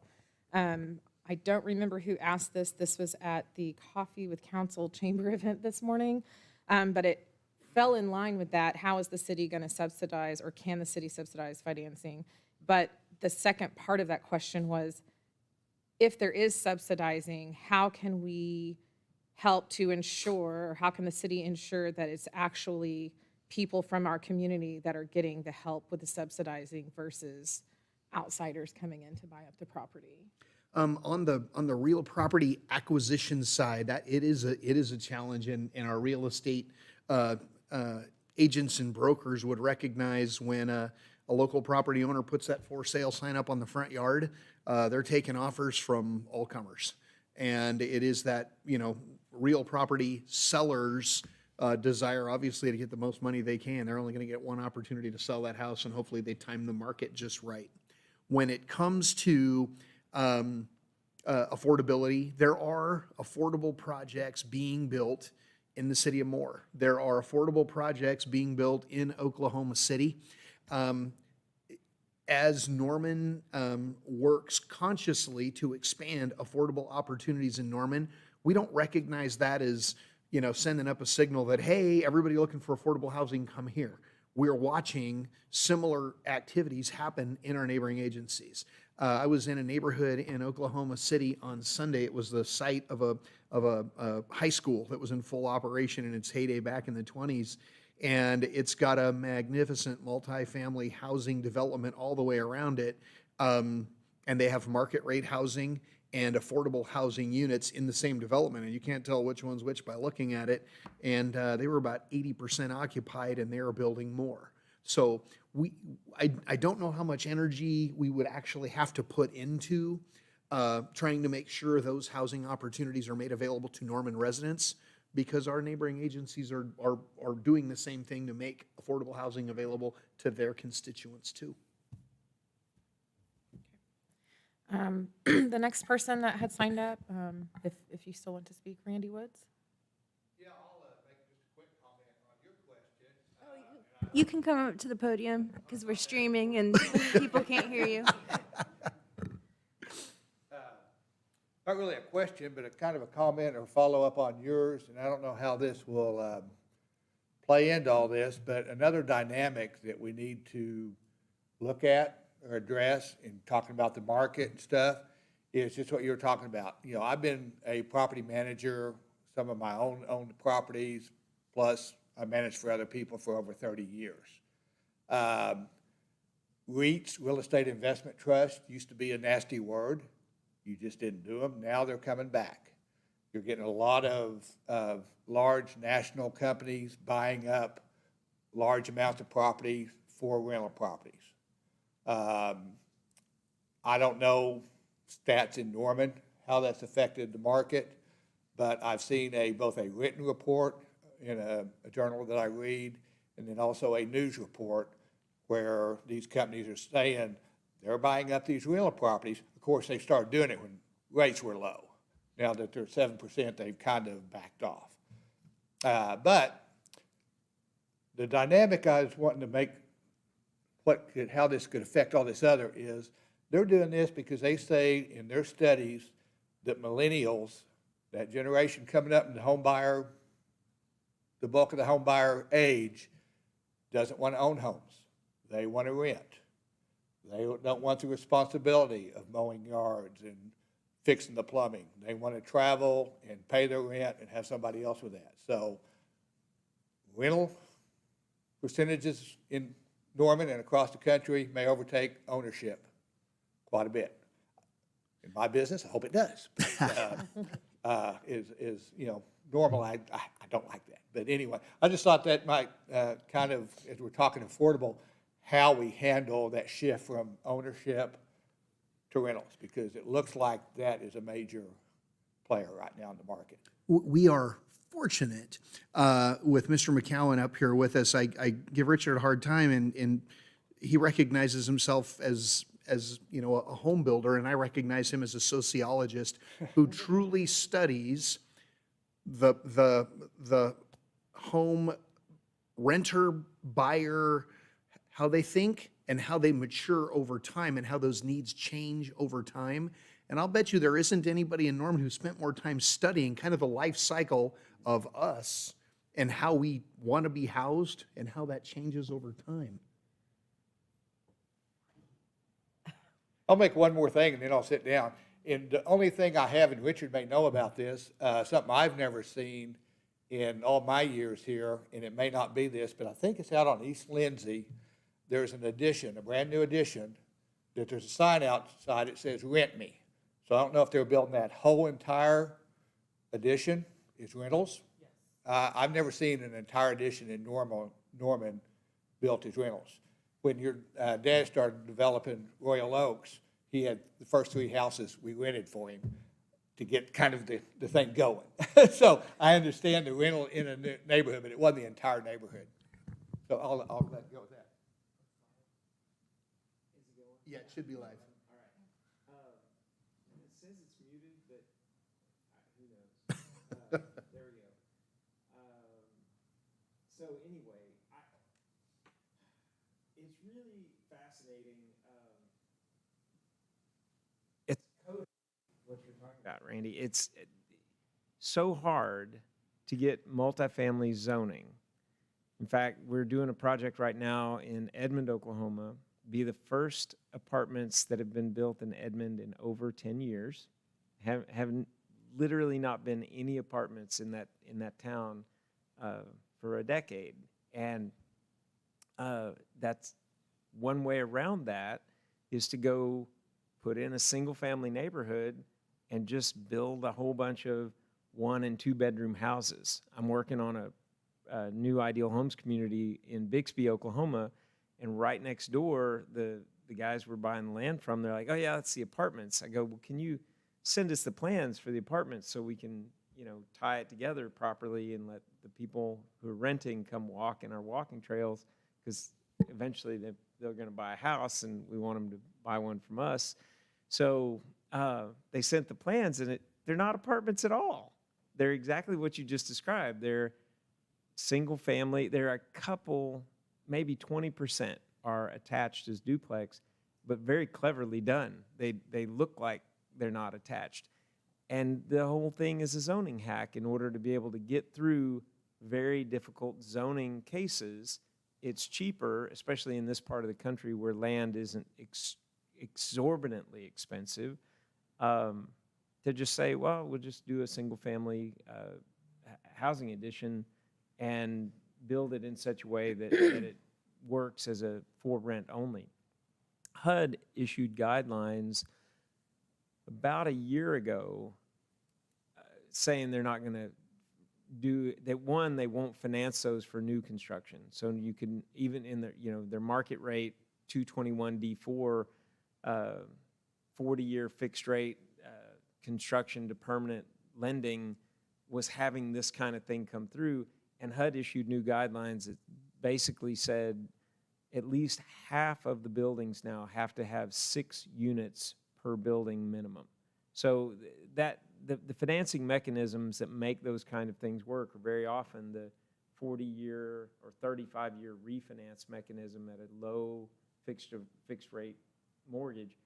And so it'll be interesting to see if we see that trend continue, because it is an expensive way to build. I mean, you're using up a lot of land, a lot of resource, and you aren't able to capitalize on taking that foundation and then stacking it up 3 or 4 stories tall. We priced some of it out lately, and it's a challenging product. But when cities make it hard to zone apartments, that's a way around difficult zoning cases. I do want to touch on what Daryl teed me up to talk about.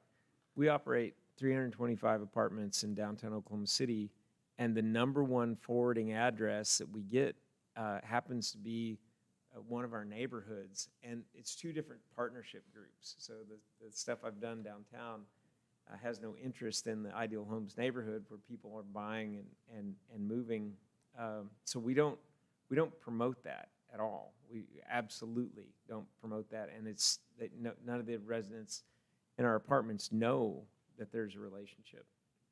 But they like some of the features and amenities is what's pulling them back up there. And what we're seeing is happening. I talk about this all the time. Are there any millennials here? Anybody in millennial? Oh, we got a couple. Okay. Y'all know how many of you there are? Anybody know the numbers on this? So I'm a Gen Xer. We're one of the smallest generations born in America. If you look at the baby boomer population, there were 75 million baby boomers. The peak birth rate of the baby boom was in 1961. Baby boomers historically reached their peak earning and peak spending at age 47 and a half. That's a strange number. Take 1961 and add 47, that brings you to 2008. The baby boomers came through as this giant demographic, 75 million people, and they exploded the school systems. Then they exploded colleges. When was the last time we had skyrocketing interest rates for purchasing houses? It was when I was a kid, in the 70s, when we were trying to house the baby boomers. The demand was overwhelming because we had 75 million people, and we were trying to build houses for them, whether it was apartments or single-family houses, and interest rates for 30-year mortgages got into the teens, right? 12, 15%, 30-year mortgages. So then what happens after 2008? Well, after 1961, the birth rates fell. I mean, it just went like this long, slow curve, and then it just drops. That was the beginning of the Gen Xers. There's only 35 million of us, less than half the number of baby boomers. So whose fault is it, the 2008 meltdown? Is it my fault as a Gen Xer because there aren't enough of us to have kept up that consumption? Or is it the baby boomers' fault because they were buying second homes, they were buying, speculative condos in Florida and so on? Who knows? But the reality is it couldn't keep going simply on demographics. Well, no politician wants to talk about demographics because you can't do anything about it. So how many millennials are there? There's 92 million. It's the biggest generation ever born in America. It's the biggest generation that will be born in America for a while. It's huge. Millennials buy their first home on average when they turn 33. Guess what happened last year? More millennials turned 33 than ever in history. They're waiting longer to get married. They're waiting longer to buy their first home. But when they do, Oklahoma millennials are leaving us in the apartment game. They're saying, you know what? Buying real estate together is a commitment device. It's like buying a ring, getting a dog, having a kid together. Those are all commitment devices. Buying real estate turns out to be a commitment device. And it's really fun to live downtown and rent when you're single, not quite ready to be married. But home purchasing is still really popular. What drives home sales in Norman is not people who want to move to Norman, because it's hard to get to Norman. The traffic on I-35 is choked.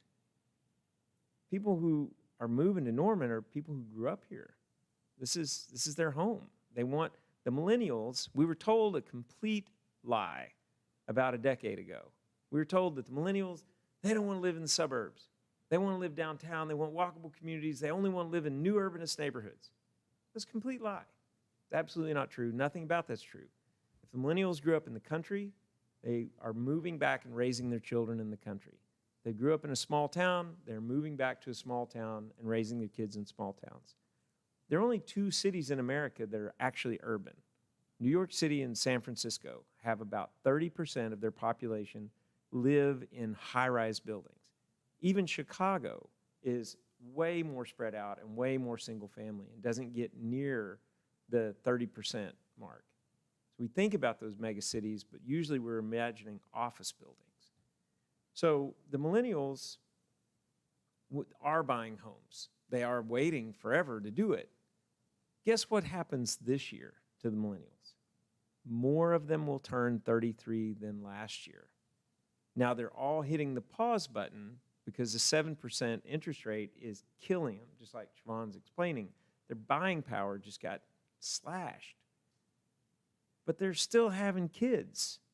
They're still putting pressure on all kinds of things in the economy, buying new cars, the SUV to hold the car seats because the kids taking them around everywhere. The pressure isn't going to go away. The market isn't going to crash because you know what happens the year after next? Even more millennials turn 33. We hit the peak of millennials turning 33 3 years from now. And then it starts to taper back down two more years. We have 5 years of this before we get back to last year rate of millennial turning 33. It is wild. This housing crisis is as real as it was in the 70s when we were trying to house the baby boomers. And it's a great time to be in the business. It's a great time to go do stuff like this, make stuff like this legal to create an opportunity for young people to break into the business and to do really interesting, creative, and wonderful green things. If we made this kind of thing legal, you know, we don't sprawl our footprint. We leave the undeveloped land undeveloped. It could be great.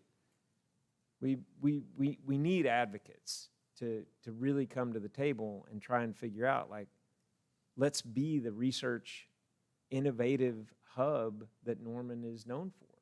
And you know, let's come up with great new ideas and try and turn our city into a real land of opportunity.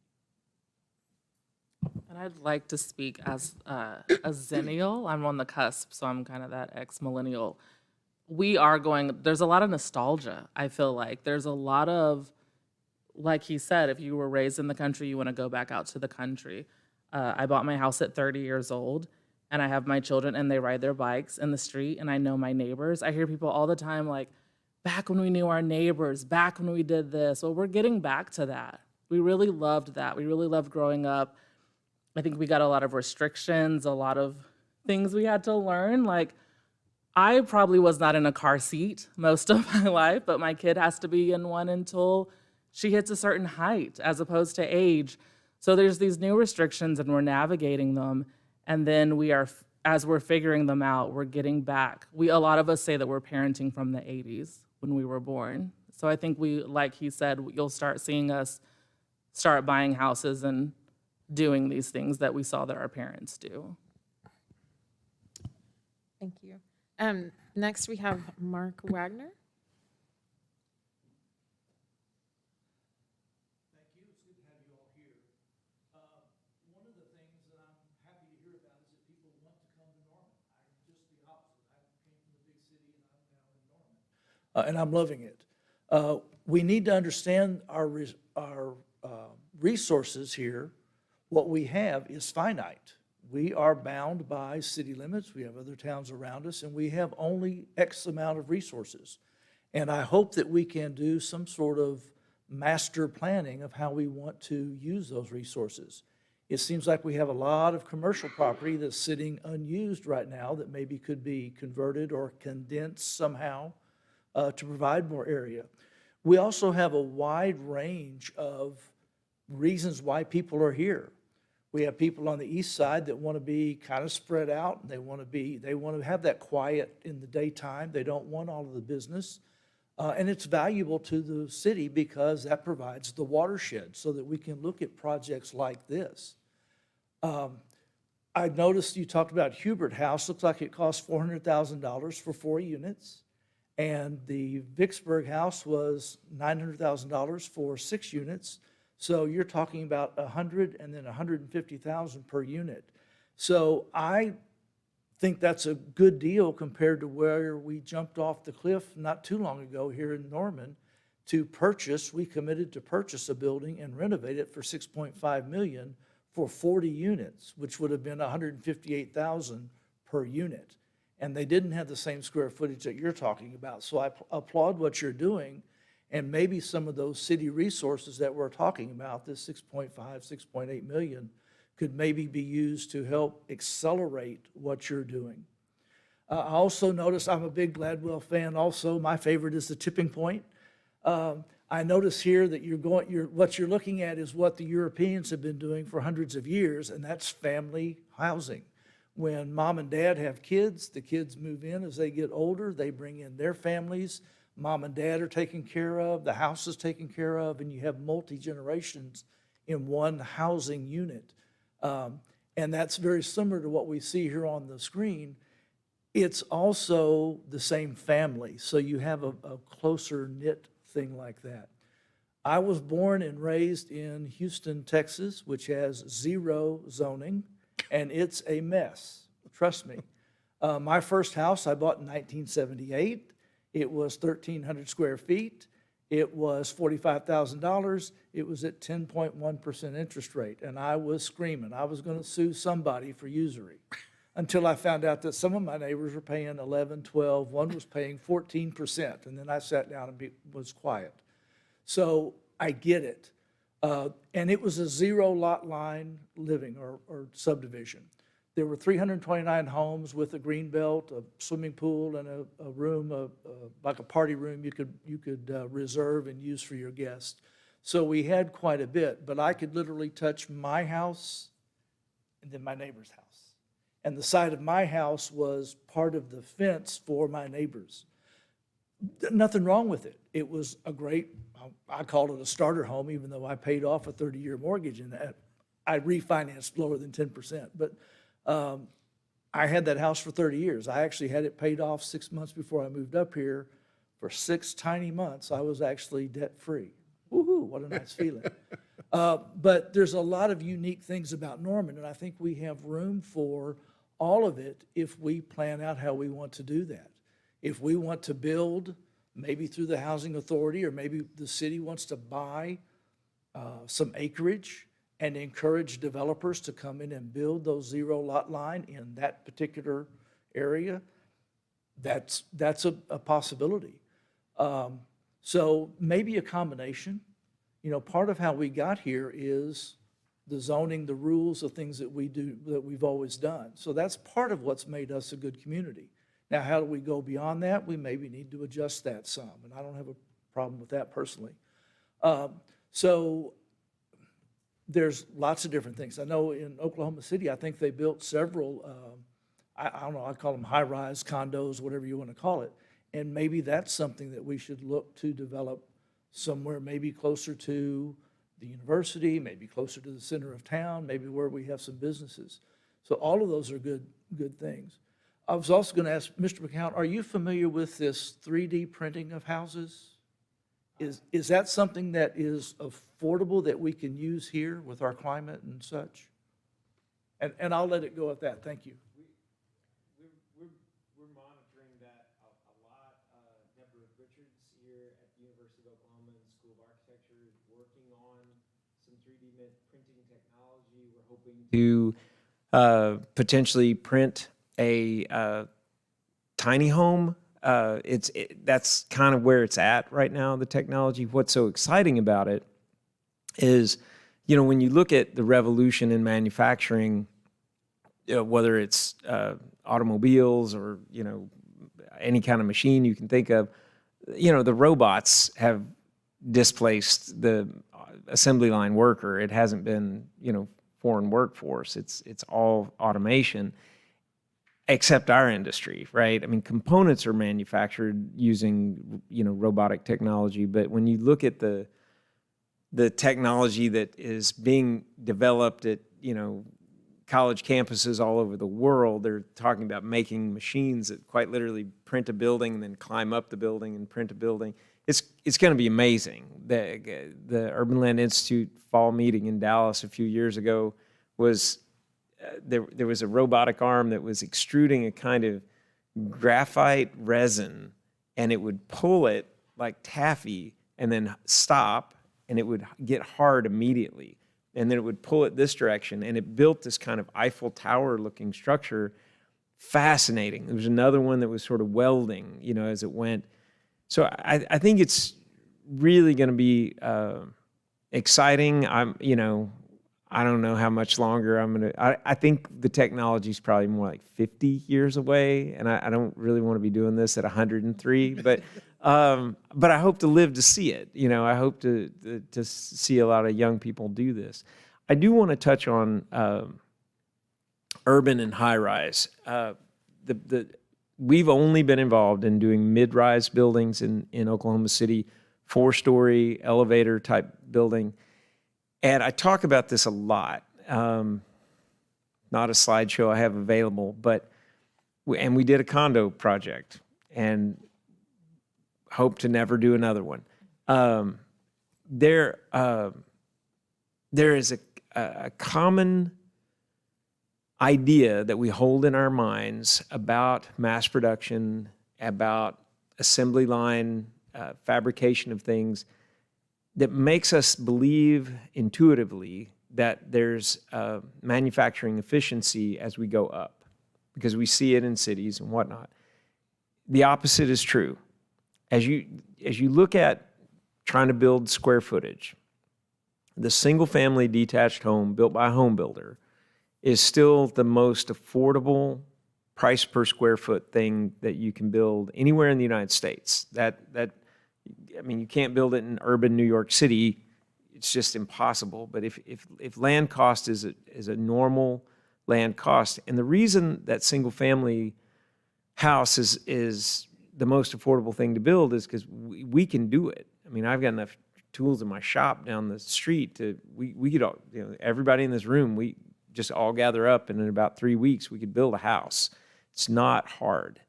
When you go to the duplex, you immediately start adding fire assemblies that make that building more complex, and its price per square foot goes up ever so slightly.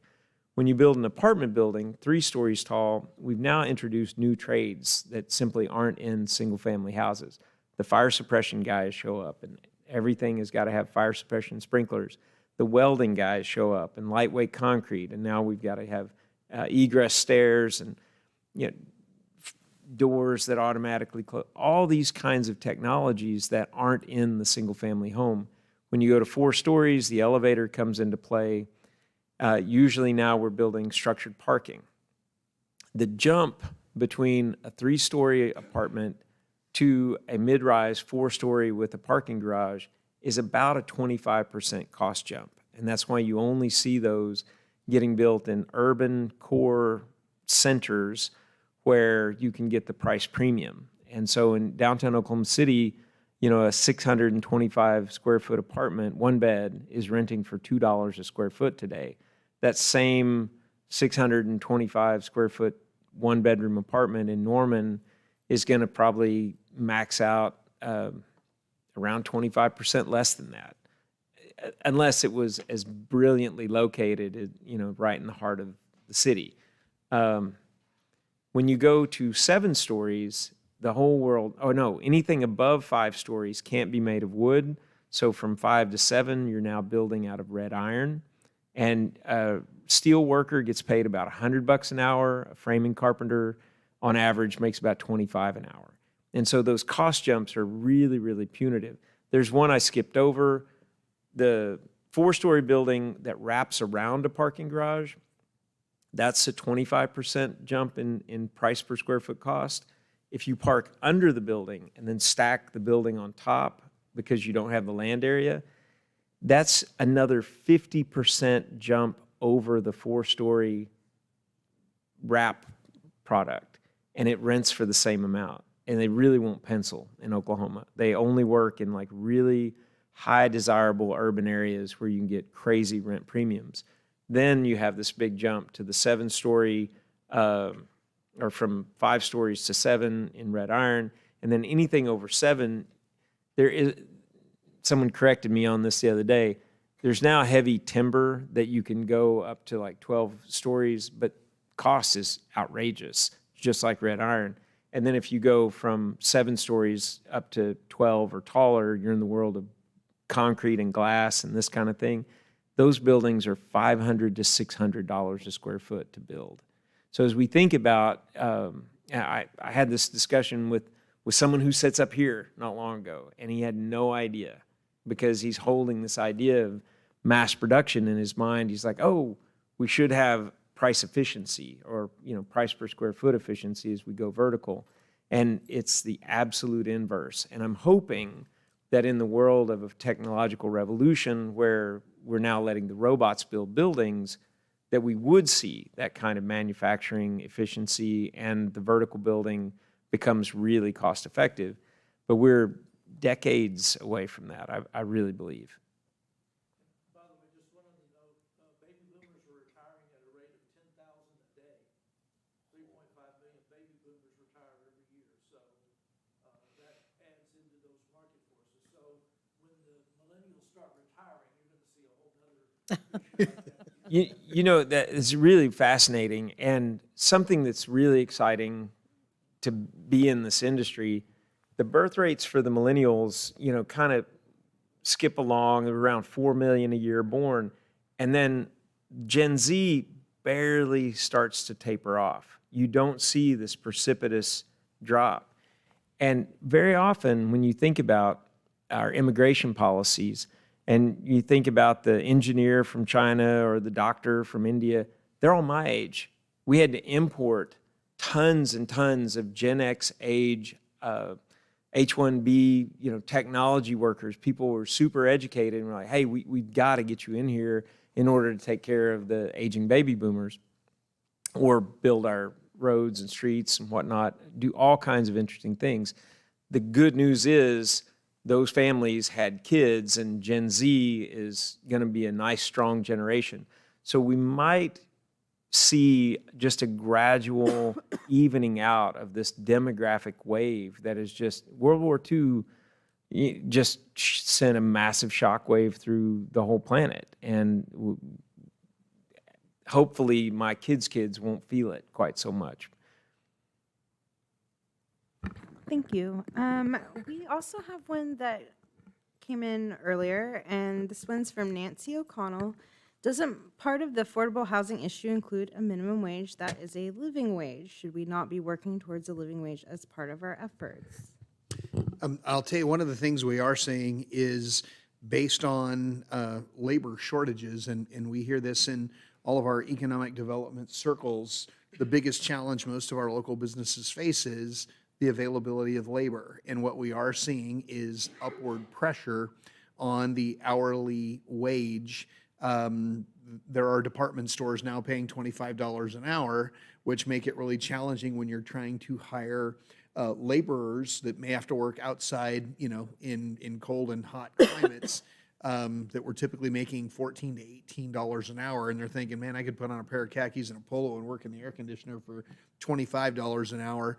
Market forces are at work, and we are seeing upward pressure on labor. And what we're hearing is when the wages go up, the labor force does respond positively, and we have not yet seen big shockwaves in terms of prices for goods and services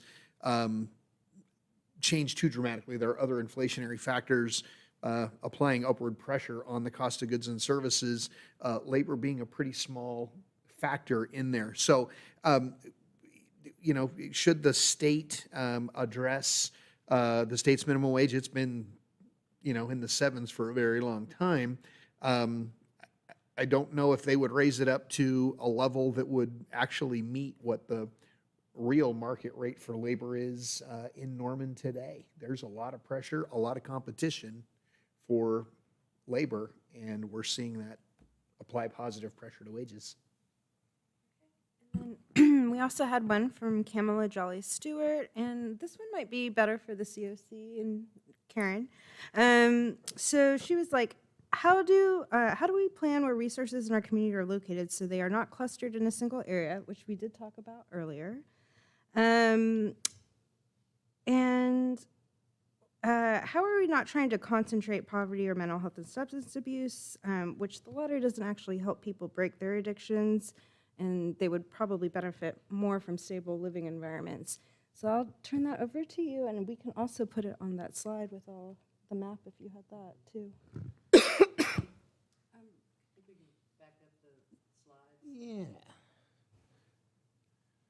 think this is a map that Daryl was really tickled with. I hadn't seen it in that format before. Whoa.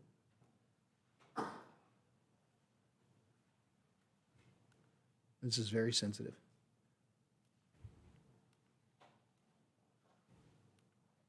There it is. Yeah, and the little screen still got to put in your glasses. So. Up there on the screen is a map showing where we have our 202 projects, 811 projects, public housing, Section 8 new construction, and tax credit projects. And not all of those are through the Norman Housing Authority. That's, like I said earlier, HUD has a lot of different housing opportunity programs. But the map is wonderful and is because you're seeing that we don't have it all concentrated into one neighborhood. We're trying very hard to try to separate and move and keep our properties divided out. You know, earlier I told you we had the property on the corner of 36th and Rock Creek Road. That's public housing. We've got some units that are all the way out on, no, I can't see it that small. We have some all the way out off of Highway 9 past the Postal Training Center. I've got one of them I know of for sure west of the interstate in a nice little house over there. So yeah, we intentionally are trying to spread the properties out. We don't want to concentrate any of this into any particular area. And then she had a part for you. Could you also speak to maybe how the affordable housing piece fits into the COC and where it's located? Currently, the affordable housing part of the COC is the Norman Affordable Housing Corporation, Norman Housing Authority.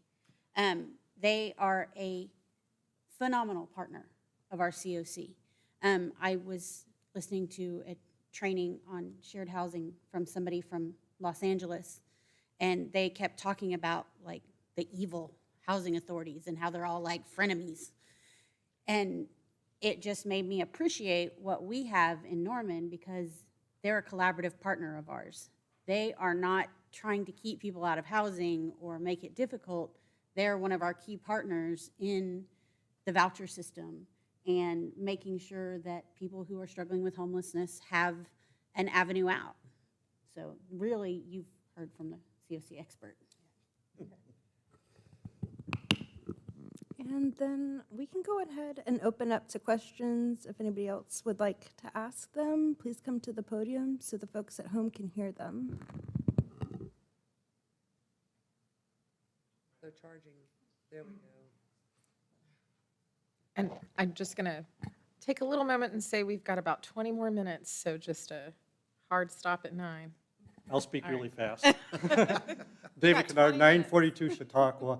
And, you know, I guess everybody's looking through this through their own kaleidoscope, but being kind of an east side type of person who actually does provide affordable housing based on your parameters of affordable housing, what I get out of this is the big problem in Norman is zoning. And we just went through an entire planning cycle of land usage, but, you know, there's lots of underused duplexes and on the east side that are kind of beyond what you would call your economic life cycle, right? They're sitting on huge pieces of land. There's very small buildings.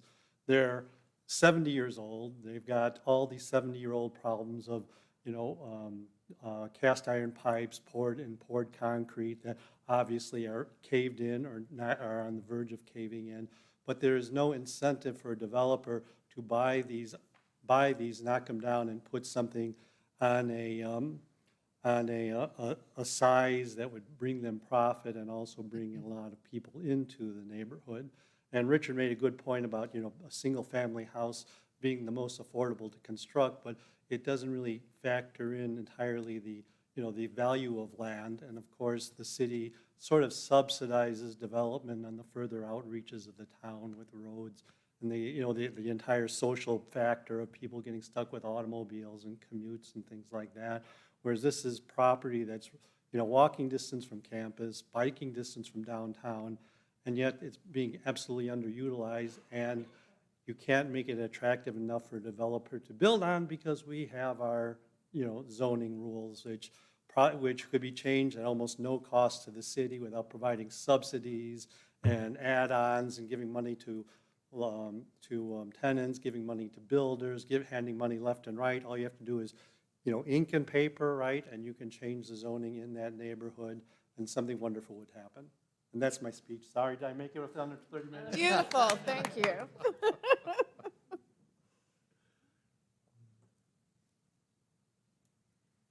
Hi there, Rachel Wyatt, and I'm the chairwoman of Norman Caravan. So I just wanted to speak in support of affordable housing. We find, other than transportation, just not having enough affordable housing or Section 8 units, things like that, is a big obstacle for our homeless and unhoused friends. So we definitely support this and hope that the city would also support the shelters and potentially mileage reimbursement for Norman Caravans. Anytime I'm up here, I just throw that in to remind people. So it's my job as the chairwoman, so thank you. Thank you. Is there anyone else in the audience that has a question? Or Councilmember Holman? I don't have a question, but I do want to say one of the things that I've been real interested in that we've talked about before regarding the Section 8 issue, where we have people with vouchers, they're ready to go, but there is a time limit, a time frame that they have to find that housing, and they're running into issues of nobody will accept them or there's not any available. But to address the issue of property owners being apprehensive about accepting Section 8 vouchers, that was a topic that caught my attention a few weeks or months ago about what could we do to help provide some sort of assurance or insurance or backstop so a property owner would feel more comfortable renting their property out to a Section 8 voucher user to say, well, if something happens, you're still going to get paid the rent you're owed. If something gets destroyed, there's an avenue for us to help get that remedied for you. Because I could definitely understand why a lot of property owners, especially ones that may not own a whole bunch of properties, they're not wealthy, they don't, this may be their only sole income is the income they get from those rental units. And maybe they inherited those rental units. And so they're kind of just maintaining themselves, and they don't have a lot to invest into fixing stuff that gets broken by somebody. Or they're just apprehensive about taking the risk of renting out to someone like that. That may not, have stable income, or they might be afraid they'll skip out on them or something like that. But a way that we as the city, through ARPA funding or whatever it may be, could provide some sort of program that rental property owners could be a part of that could give them some more assurance about, more comfort about, you're not on your own if you decide to do this. We need you to do this. To provide these properties and make them available for Section 8. So what can we do to help you feel more comfortable with that, incentive-wise or I call it insurance, but Incentivized. yes, making sure that you're not going to be left out in the dark if something goes wrong after you did this.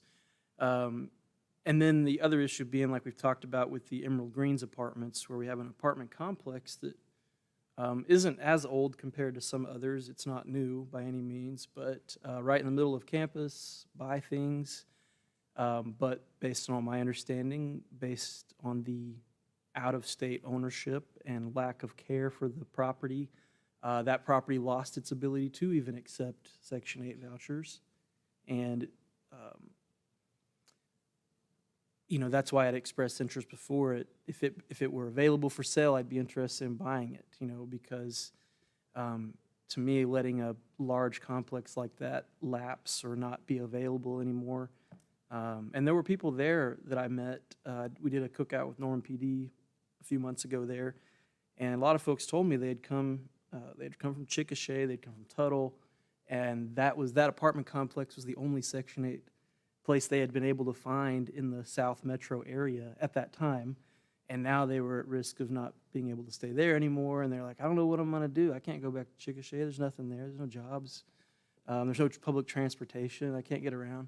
So mainly just what can we do to help property owners feel more comfortable about renting their properties out to Section 8 so we can address the issue of people got the voucher, they're ready to go, they're responsible, they have a job, but they can't find anywhere. And also that's why the city, in my opinion, why we've had to start looking at affordable housing options and policies, because we've seen that the private sector in Norman hasn't been able to, willing, whatever it may be, to adequately address this issue. 9,000 units needed to address our affordable housing issue. And so I've seen us find ourselves in a situation, and a lot of other cities are finding themselves in, where they have no choice. The city government is like the last resort. And it's either the city government steps in and helps the private sector, or people start becoming homeless because they can't afford their homes anymore. And Oklahoma is cheap and affordable comparatively, but it's not staying that way. It's because we've just heard 15% increase for 2 years straight. A lot of Oklahomans, as we've also mentioned, wages have not increased in Oklahoma overall, for a lot of folks anyway. In some ways they are with demand and things like that, but there's a lot of folks whose income has not increased to keep up with the rise of cost of living in this state of Oklahoma. And then people that are able and willing to purchase homes are struggling to do so because they're competing with what I would describe as out-of-state investors that have a lot of cash. And if you're trying to finance something, you could never compete with somebody that has cash, that's able to offer more than the value. You're never going to be able to finance something that's more than the value. So you have no opportunity. So when those people that are able and willing to buy a home are then shut out, and we touched on this a little bit, they then have to go to the next level down to an apartment or a rental house. And then the people that can't afford to buy a house, their options for renting an apartment or a house are now limited because those other people took it up. And so it's just a whole like domino effect or compression, whatever it may be called, all the way down to where some people end up being on the street now because there's no affordable housing for them in Norman or anywhere else. And moving to Noble's not an option because there's no transit, there's no jobs. So they can move to small town Oklahoma where it might be really cheap, but then they're stranded. So anyway, that's some of my thoughts about it. And I appreciate all of you for coming out here this evening. Can I add to that? Please. A little bit? And those of you who are in the business of property in Norman, everything is moving quickly and changes all the time, so I'm going to update you a little bit. Please, yeah. The apartment complex you referenced, they have new management. They're trying to get some things taken care of, and we are trying to work with them again. Awesome. So that's good news. It's very good news. We do not need to lose any of our property owners in Norman that are working with us. Talking about incentivizing property owners to work with the Section 8 program, there has been some discussion of a mitigation fund, and that would be, like you were saying, to help property owners who maybe entered into a lease agreement with a voucher holder who maybe didn't fully meet the criteria of that property owner, and somebody said, hey, well, if you lease to them, we'll guarantee you double the security deposit, or you know, some type of example of that. So that would be a fabulous opportunity because we do have some clients who are on the Section 8 rental assistance program and who have a voucher who may not meet your screening criteria. They may have some problems in the past, but they may now be on a different path and receiving services and trying to do better, but they need a beginning. We also have quite a few Section 8 rental assistance voucher participants who have very good landlord references, who have been working for a number of years. They're just not a high-paying position. So there are some voucher holders who would pass that screening criteria, but there are some that an incentive or type of mitigation or some type of safety net would be very beneficial for. So thank you for bringing that. Thank you. It's not my area, however, I would also just add that education is key. I think that, like you said, they still get to screen people, they still get to do those things. I was listening to a podcast where this guy went out, he was an investor, and he went out with his friends, And they had all lost money during COVID, and he was like, my paycheck is coming every month because I did take on Section 8. So I think that's important, is just educating people on what that is. So getting out to those landlords and telling them just, this is what it looks like. It's not what we hear in the media or this one story you've heard, because we do have people that are not on Section 8 that tear up houses. I've seen them.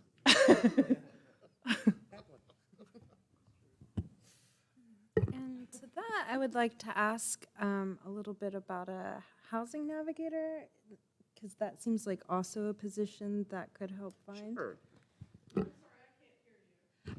Oh, I was curious about a housing navigator, because that role is basically helping finding housing stock for Section 8. And I'm going to turn that over to Karen. That is a fun subject. Extremely excited about that. Like I said, with the Norman Housing Authority, we are federally funded, and guess what you never get enough of when you're federally funded? Money, or staff. So we were fortunate enough to where the city of Norman is helping finance a housing navigator, but we have stationed them at the Norman Housing Authority, and they are working with current landlords in Norman who are participating with our voucher program. They're also visiting with property owners, management companies, and educating them about the Section 8 rental assistance program, and to remove some of those myths of if you rent to a Section 8 participant, you can't terminate the lease. Well, yes, you can. Yes, you can. Unless you have a lease that is illegal against the Landlord-Tenant Act, yes, you can. You go through the exact same process. So that's what the Housing Navigator's role is. He's reaching out to property owners, management companies, and trying to educate them on that process. And by doing that, bringing more property owners to the Housing Authority, and having more options for our voucher participants to go out and secure housing. I'm just going to tell you, and I meant to tell you this earlier, and Heidi kind of reminded me of it. We have 150 people out on the street looking for a rental unit. They have a voucher. 150 people who have a voucher. Quite a few of those people, the vouchers expire after so many days, actually so many months. It's a few months. And the clients aren't able to find a unit that's affordable in Norman. And our greatest demand right now is one-bedroom units. I see the clock ticking, and I really wanted to get this point out here earlier, so I'm segueing into that. I apologize. We need one-bedroom units in Norman. People don't build one-bedroom units in Norman, Oklahoma, because it costs too much money. Once you build a kitchen, once you build a bathroom, once you install the HVAC and all the other things for that piece of land, it doesn't cost a whole lot more to slap another bedroom on that so you can get twice as much rent. They're not building one-bedroom units. They're not cost-effective. The only way we're going to do that is through some type of affordable housing program, some type of initiative, collaborative effort. I just want to get that out there on the one-bedrooms. But the voucher program, yes. The mitigation, yes. We have people out there looking. There's not units available. And the Housing Navigator is really doing a phenomenal job.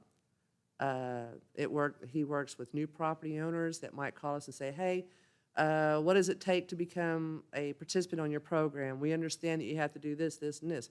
Well, no, sir, that's not, or ma'am, that's not what you have to do. You have to pass a basic inspection, which is safe, decent, and sanitary. Most of our homes will pass a safe, decent, sanitary inspection. It's not a difficult process. And there's not a lot of extra regulation. There's a few extra pages. Sorry, we have to report to the government. Yes, it's a lot of fun. So there's a few extra pages that we need from you, and after your first one, it's really easy. It's really easy. And we do direct deposit. Hoorah. Okay, and Are you allowed to have two people with Section 8 vouchers go to the same, like be roommates? Can they combine those? He's asking if two voucher holders can combine their vouchers to pay more for a dwelling. Is that correct? We are looking into that. There's some new policy that came out and new training that came out regarding shared housing. There's also another concept of master leasing.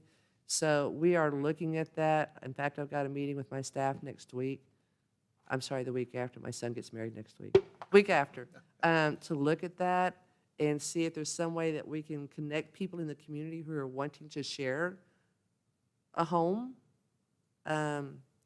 That's probably going to be the trickiest component of that, is trying to find matches without being the matchmaker, because there could be some liability and problems there. But anyways, definitely a new concept, excited about that, and we'll be looking further into it. All right, well, we're almost to 9 o'clock, so I'm just going to thank all our presenters for their time and commitment to this subject. And then thank you to those who submitted questions and asked questions. And in the follow-up to this, I hope you will reach out to our panelists, especially if you're a landlord who'd like to get into Section 8, please contact Norman Housing Authority. Or if you're a developer, maybe follow up with Richard. And also follow up with us at the city, because we are going to be looking at plans around zoning. And this is a pretty good start to figuring out what we're going to do about affordable housing. So not the last conversation by any means. But anyways, thanks for y'all's time and good night.